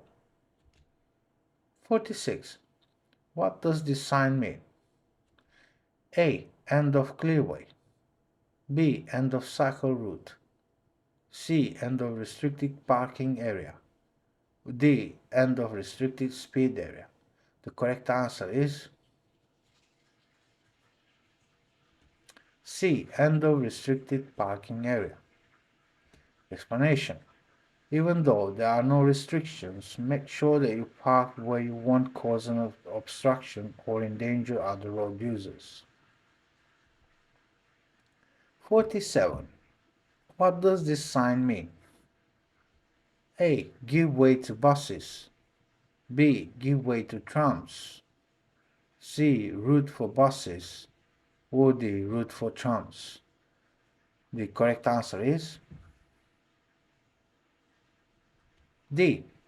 Route for trams. Explanation. Take extra care when you are driving on roads where trams operate. Look out for road markings and signs that tell you to expect them. Modern trams are very quiet and you might not hear them approaching. 48. Which hazard would be shown in a triangular road sign? A. Bus lane. B. Minimum speed. C. One-way street. D. Road narrows. The correct answer is D. Road narrows. Explanation. The triangular sign is a warning sign. Knowing this, you can prepare for the hazard ahead. 49. Which sign means that pedestrians might be walking along the road? A. B. C. Or D. The correct answer is A. Explanation. Be cautious, especially if there is a bend in the road and you are unable to see well ahead. If you have to pass pedestrians, leave them plenty of room. You might have to use the right-hand side of the road, so look well ahead and in your mirrors before you pull out. 50. What does this sign mean? A. Adverse camber. B. Airport. C. Road noise. Or D. Side wind. The correct answer is D. Side wind. Explanation. Side wind warning signs are often found on roads that are frequently affected by strong wind. High-sided vehicles, caravans, and motorcycles are more susceptible to windy weather, and you should be aware of the difficulties they might be having. 51. What are these advanced stop lines for? A. To allow cyclists to position in front of other traffic. B. To allow room for pedestrians to cross the road. C. To allow space for large vehicles to turn. Or D. To allow you to select where to stop. The correct answer is A. To allow cyclists to position in front of other traffic. Explanation. Advanced stop lines allow cyclists to take a position ahead of other traffic. When the green signal shows, they then have the time and space to move off in front of the following traffic. 52. What does this sign warn of? A. Double bend. B. Overhead electrified cable. C. Series of bends. Or D. Slippery road. The correct answer is B. Overhead electrified cable. Explanation. This sign is used to warn of overhead electrified cables and is usually accompanied by a plate indicating the safe height limit. 53. The time is 10 a.m. You've been driving non-stop since 6 a.m. Under EU rules, what's the longest you might now drive without a break? A. 15 minutes. B. 30 minutes. C. 40 minutes. Or D. 45 minutes. The correct answer is B. 30 minutes. Explanation. The maximum driving period under EU rules is 4 hours and 30 minutes. After this, you must take a break of at least 45 minutes. Planning your route will allow you to take your statutory rest periods in a safe place, such as a service area where you can get food, drink, and the rest. 54. What does this sign mean? A. No entry for vehicles over 32 feet and 6 inches, 9.9 meters long. B. No entry for vehicles over 32.6 tons.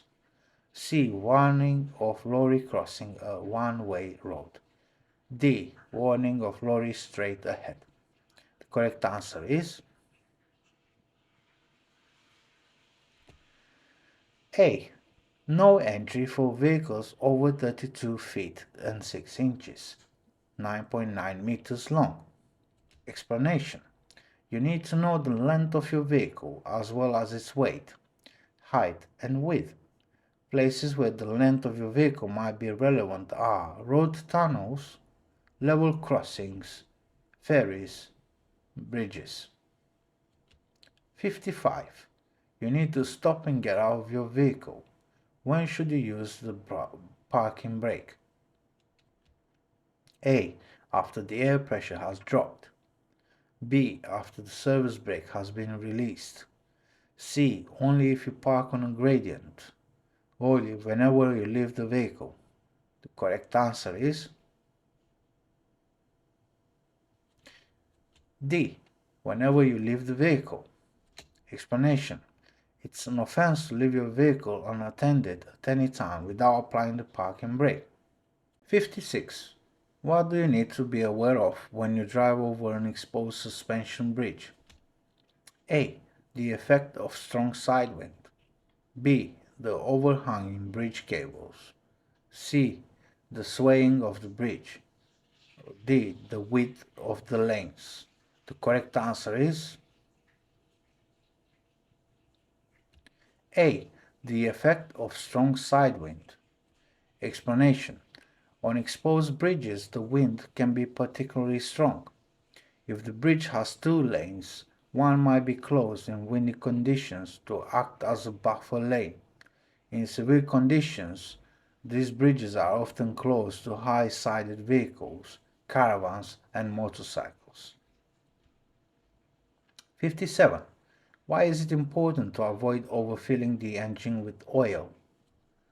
A. It could increase pressure in the engine and cause damage.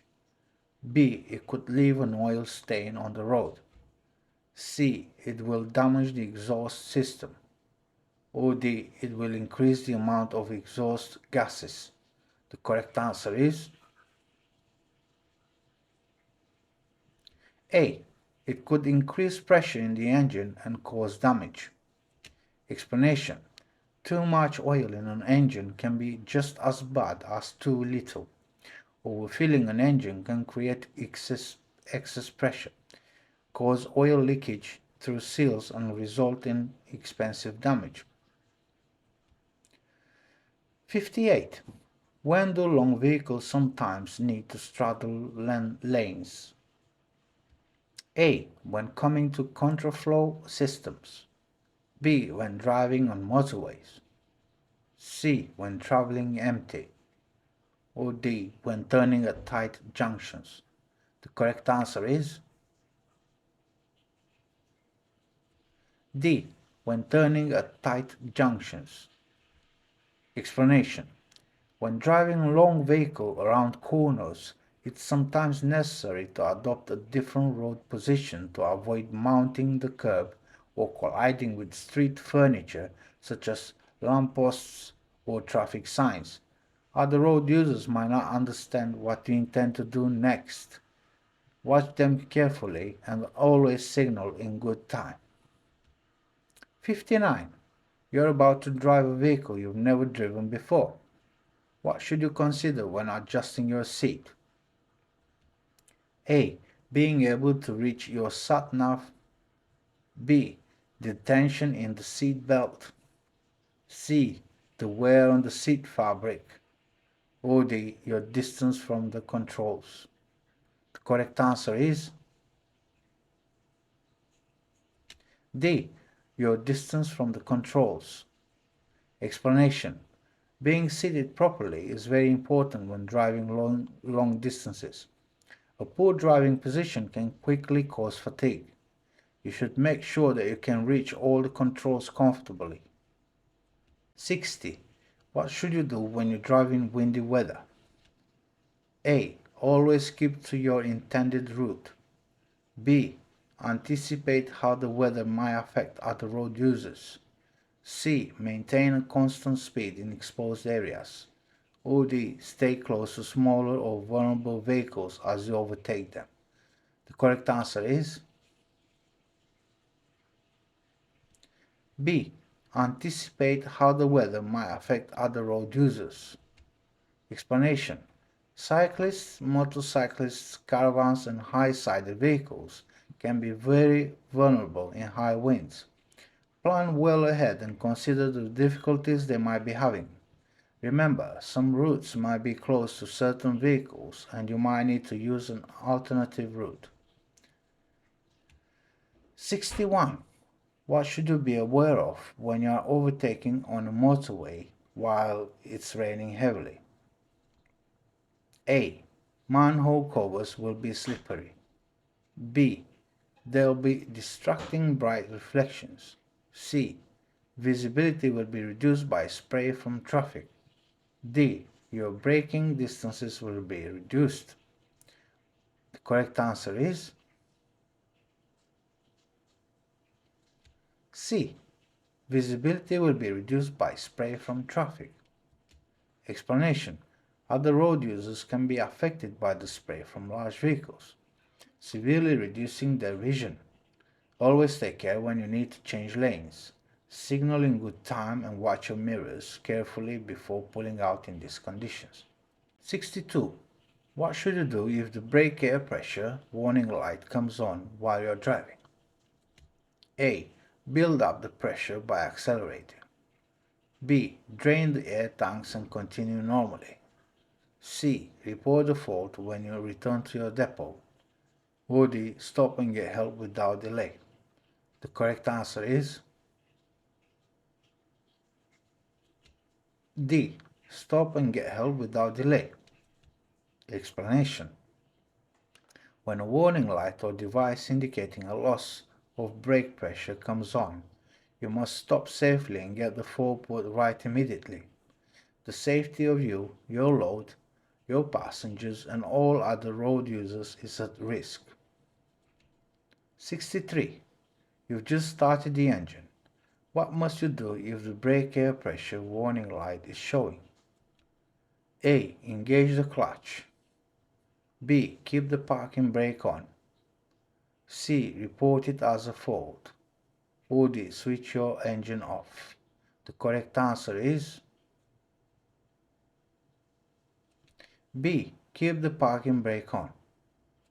Explanation. Even though the warning light is showing, there might be sufficient pressure to release the parking brake. However, you mustn't do this because there might not be enough air pressure to operate the service brake. 64. Your vehicle is fitted with an anti-lock braking system. When should you check that it's working properly? A. At the start of each working day. B. At the start of each working week. C. Before each service. Or D. Before every journey. The correct answer is D. Before every journey.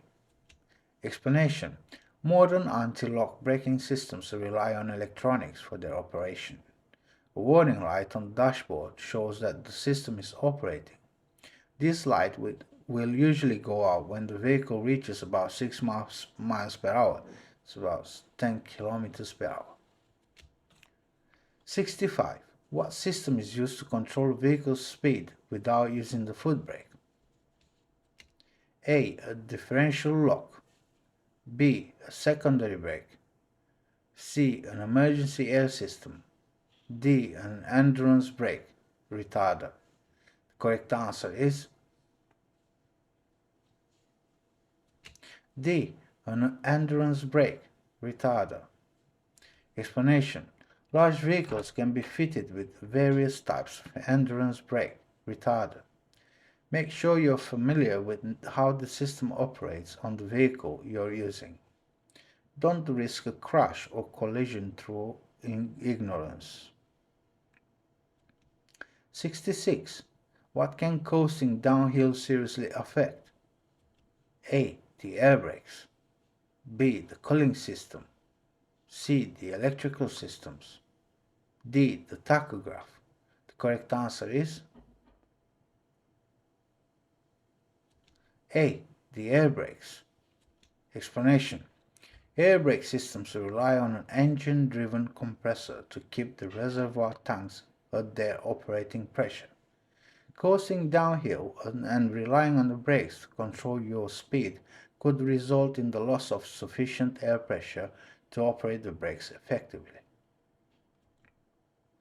67. What does the flashing amber light mean at a pelican crossing? A. Give way to pedestrians already on the crossing. B. Give way to pedestrians waiting to cross. C. Stop and wait for the green light. D. Stop if you can do so safely. The correct answer is A. Give way to pedestrians already on the crossing. Explanation. Pedestrians use push buttons controls to activate the signals. Pelican crossings have no red and amber stage before green. Instead, they have a flashing amber light. This means you must give way to pedestrians on the crossing, but you might proceed if the crossing is clear. 68. You've been convicted of driving while unfit through drink or drugs. What will increase in cost when you start driving again? A. Driving license. B. Insurance premiums. C. Vehicle tax. D. Vehicle test certificate. The correct answer is B. Insurance premiums. Explanation. If you've been convicted of drink or drug driving, statistically you are a risk to yourself and others on the road. For this reason, when you are able to drive again, insurance companies might charge you a high premium to insure your vehicle. 69. What should you do if you've had a few alcoholic drinks at a party? A. Drive home carefully and slowly. B. Go home by public transport. C. Have a strong cup of coffee and then drive home. D. Wait a short while and then drive home. The correct answer is B. Go home by public transport. Explanation. Drinking black coffee or waiting a few hours won't make any difference. Alcohol takes time to leave the body, so you should find a way to get home without using your vehicle, for example by public transport. Depending on how much you've had to drink, you might even be unfit to drive the following morning. 70. You've been taking medicine for a few days and it has made you feel drowsy. Today you feel better, but you still need to take the medicine. When should you drive? A. Only after checking with your doctor. B. Only at night on quiet roads. C. Only if someone goes with you. D. Only if your journey is necessary. The correct answer is A. Only after checking with your doctor. Explanation. Take care. It's not worth taking risks. Always check with your doctor to be absolutely sure. The medicine might have an effect on you later in the day and for longer than you think. 71. What might misuse of drugs or alcohol lead to? A. Better concentration. B. Better eyesight. C. Faster reactions.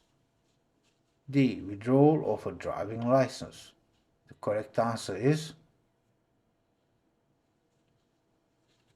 D. Withdrawal of a driving license. Explanation. Misuse of drugs and or alcohol might lead to the withdrawal of your license. Future insurance premiums will probably increase as well. 72. You've just overtaken another vehicle on a motorway.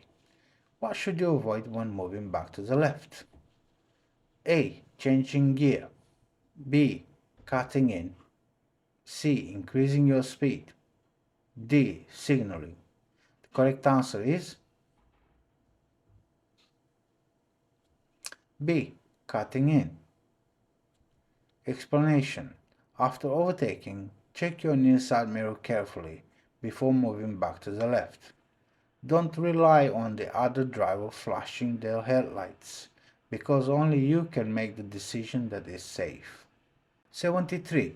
What does this motorway sign mean? A. You are approaching a lorries only lane. B. You are approaching a long downhill slope. C. You are approaching a long uphill slope. D. You are approaching a service area. The correct answer is C. You are approaching a long uphill slope. Explanation. The term crawler lane doesn't mean the lane is only for extremely slow vehicles. It's advising you of an extra lane on the left. Crawler lanes are usually built on sections of road where the length of the gradient is such that some large vehicles will be slowed to the point where they become a hazard for other road users. 74. When should you use a crawler lane? A. When letting faster traffic overtake you. B. When parking to have a rest. C. When slowing down for a motorway exit. D. When turning right from a major road.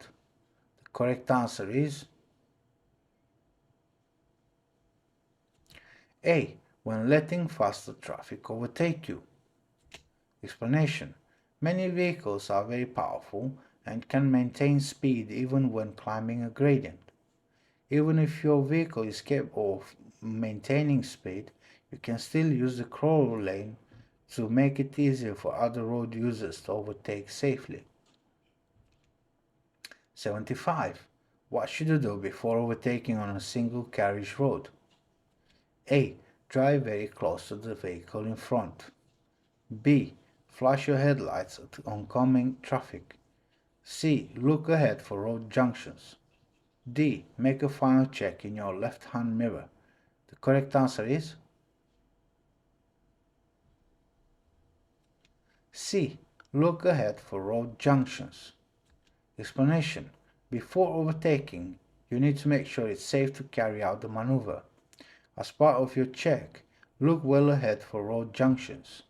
You shouldn't overtake as you approach a road junction, because if a vehicle emerges or has to wait to turn, you could risk collision. 76. What should you do after overtaking on a dual carriageway? A. Indicate left, then right. B. Move back to the left when it's safe to do so. C. Switch your rear lights on and off. D. Wait for the other driver to flash the headlights. The correct answer is B. Move back to the left when it's safe to do so. Explanation. Signal if necessary and move back to the left as soon as it's safe to do so. Don't drive for long distances in the center or right-hand lane unnecessarily. 77. What should you do when passing sheep on a road? A. Briefly sound your horn. B. Drive very slowly. C. Keep close to avoid oncoming traffic. D. Pass quickly but quietly. The correct answer is B. Drive very slowly. Explanation. Slow down and be ready to stop if you see animals in the road ahead. Animals are easily frightened by noise and by vehicles passing too close to them. Stop if signaled to do so by the person in charge of the animals. 78. Where must the repair of a speed limiter be carried out? A. At an authorized speed limiter center. B. At any DVSA site. C. At any dealer center. D. At the depot by a mechanic. The correct answer is A. At an authorized speed limiter center. Explanation. Speed limiters might only be repaired by authorized speed limiter centers. They'll ensure that all the connections are sealed and that the system is tamper-proof. 79. When does brake fade occur? A. When the brakes get too cold. B. When the brakes get too dry. C. When the brakes get too hot. D. When the brakes get too wet. The correct answer is C. When the brakes get too hot. Explanation. Continuous use of brakes can result in them overheating and losing their effectiveness. This is known as brake fade and is most likely on long downhill gradients. 80. A bus lane sign shows no hours of operation. When is the bus lane in operation? A. The bus lane is in operation 24 hours a day. B. The bus lane is only in operation at peak times. C. The bus lane is only in operation in daylight hours. D. The bus lane isn't in operation at all. The correct answer is A. The bus lane is in operation 24 hours a day. Explanation. When a bus lane sign shows no hours of operation, the lane operates all the time. 81. You're driving near a school in heavy traffic. What should you do when there are children walking close to the curb on your side of the road? A. Drive slowly until you are clear of the area. B. Move to the other side of the road. C. Stop for a moment to see what they do. D. Wave at them to move back from the curb. The correct answer is A. Drive slowly until you are clear of the area. Explanation. Children can be unpredictable, and when they are in groups they might fall around and push each other into the road. You should drive with extreme caution when you are near them. You need to be ready to stop suddenly. 82. What should you do if you are upset by another driver's behavior? A. Follow them flashing your headlights. B. Gesture to them with your hand. C. Shout abusive language. D. Stop and take a break. Correct answer is D. Stop and take a break. Explanation. Tiredness might make you more irritable than you would be normally. You might react differently to situations because of it. If you feel yourself becoming tense, take a break. 83. You're driving a large vehicle. How does its size and design affect the blind spots? A. It will have fewer blind spots than smaller vehicles. B. It will have more blind spots than smaller vehicles. C. It will have no blind spots whatsoever. D. It will have the same blind spots as other vehicles. The correct answer is B. It will have more blind spots than smaller vehicles. Explanation.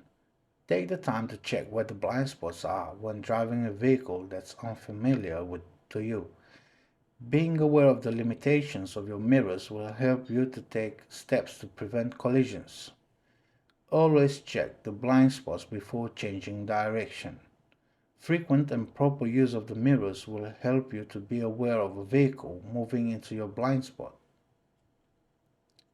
84. What's the purpose of the oil filter? A. To collect metal particles from the oil. B. To give better fuel consumption. C. To prevent the engine from over-revving. D. To prevent the engine from overheating. The correct answer is A. To collect metal particles from the oil. Explanation. As the lubricant oil is pumped around the engine, it collects tiny fragments of metal from the moving parts. The oil filter is designed to remove these fragments. Most filters are designed to be replaced at service intervals. 85. You're approaching a roundabout. You see a cyclist signal right. Why do they keep to the left? A. It's a quicker route for a cyclist. B. It's a safer route for a cyclist. C. The highway code doesn't apply to cyclists. D. They are going to turn left. The correct answer is B. It's a safer route for a cyclist. Explanation. The cyclist might not be able to get into the right-hand lane due to heavy traffic. Give them room, as they might not be taking the exit you expect. 86. A group of horse riders comes towards you. What should you do if the leading rider's horse becomes nervous of your presence? A. Brake gently to a stop until they've passed. B. Brake quickly to a stop, applying the parking brake. C. Continue driving, keeping well to the left. D. Increase speed to pass the riders quickly. The correct answer is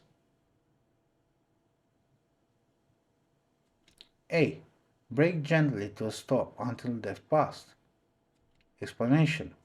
If any animal you pass on the road becomes unsettled, you should brake gently and come to a stop. A nervous animal is unpredictable, so you should wait until it has settled or passed by. Other road users behind you might have a limited view of the hazard, so use your mirrors and give clear signals if necessary. 87. Why are motorcyclists more at risk from other road users? A. They can't give arm signals. B. They often break down. C. They are easily overlooked. D. They are easy to see. The correct answer is C.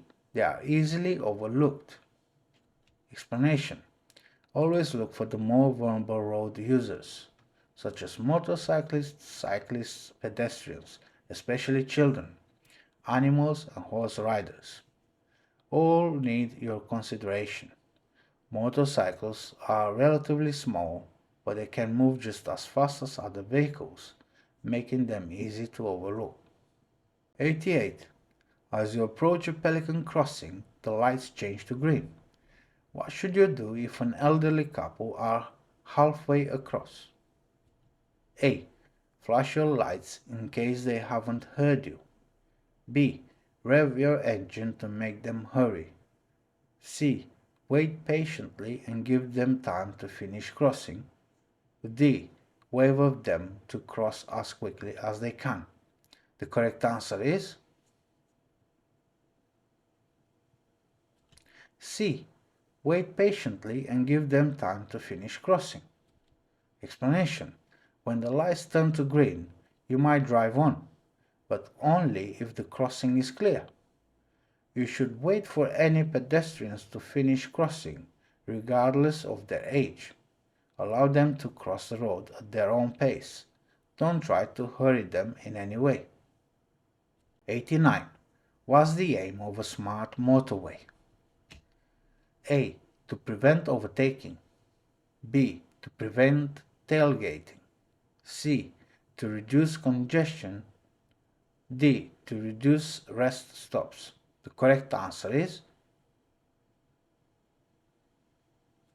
C. To reduce congestion. Explanation: smart motorways are intended to reduce congestion and make journey times more reliable.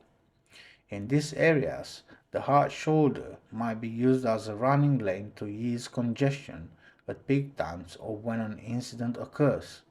The variable speed limits shown in red circles are mandatory and help to keep traffic flowing at a steady speed. 90. Why is it a good idea to plan your journey to avoid traveling at busy times? A. To prevent overtaking. B. To prevent tailgating. C. To reduce congestion. D. To reduce rest stops. The correct answer is A. To prevent overtaking. Explanation: avoiding busy times means that you are not adding needlessly to traffic congestion.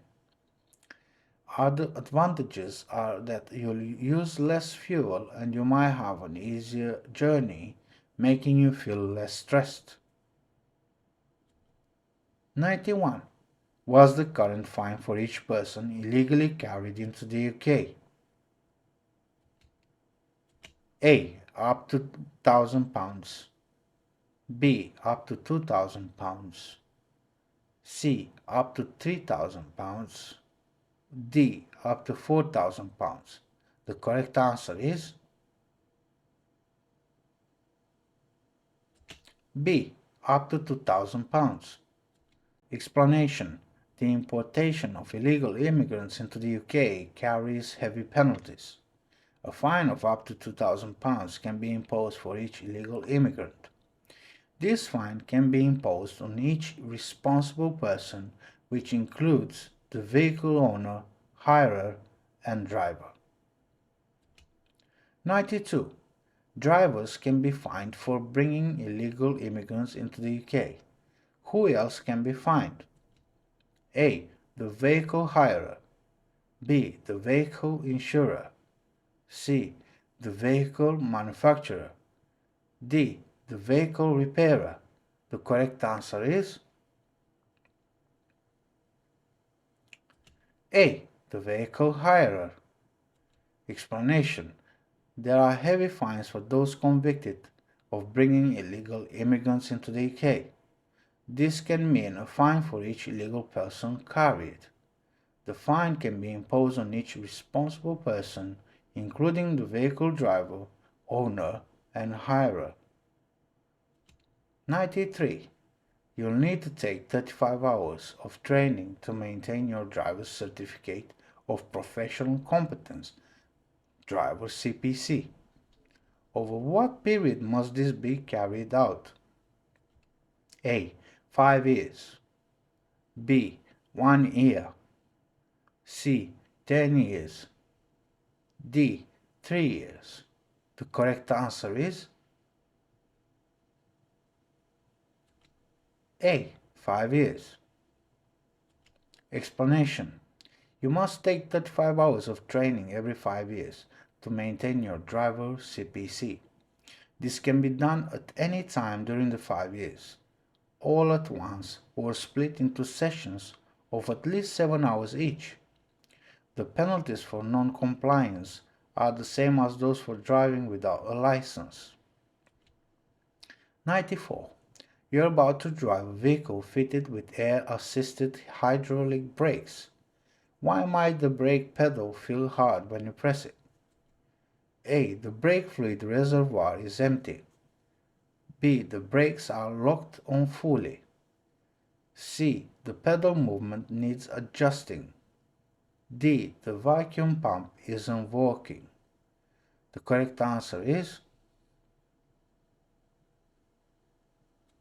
D. The vacuum pump isn't working. Explanation. If the brake pedal is hard to press, this could mean a loss of vacuum or a fault in the vacuum pump. You shouldn't drive the vehicle until the fault has been repaired. 95. Your vehicle is fitted with an engine management system. What will happen if you press the accelerator when you are starting the engine? A. An excessive amount of fuel will be used. B. Exhaust emissions will be reduced. C. Oil consumption will be reduced. D. There will be an excessive build-up of air pressure. The correct answer is A. An excessive amount of fuel will be used. Explanation. When starting an engine fitted with an engine management system, you don't need to press the accelerator, because the engine management system automatically regulates the fuel-air supply.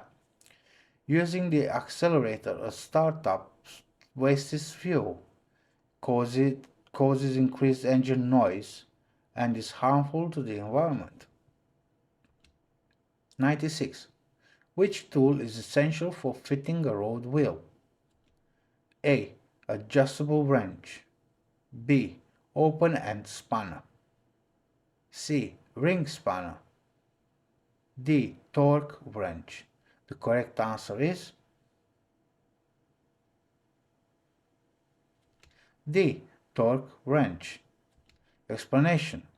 It's essential that all wheel nuts are tightened to the specified torque with a calibrated torque wrench.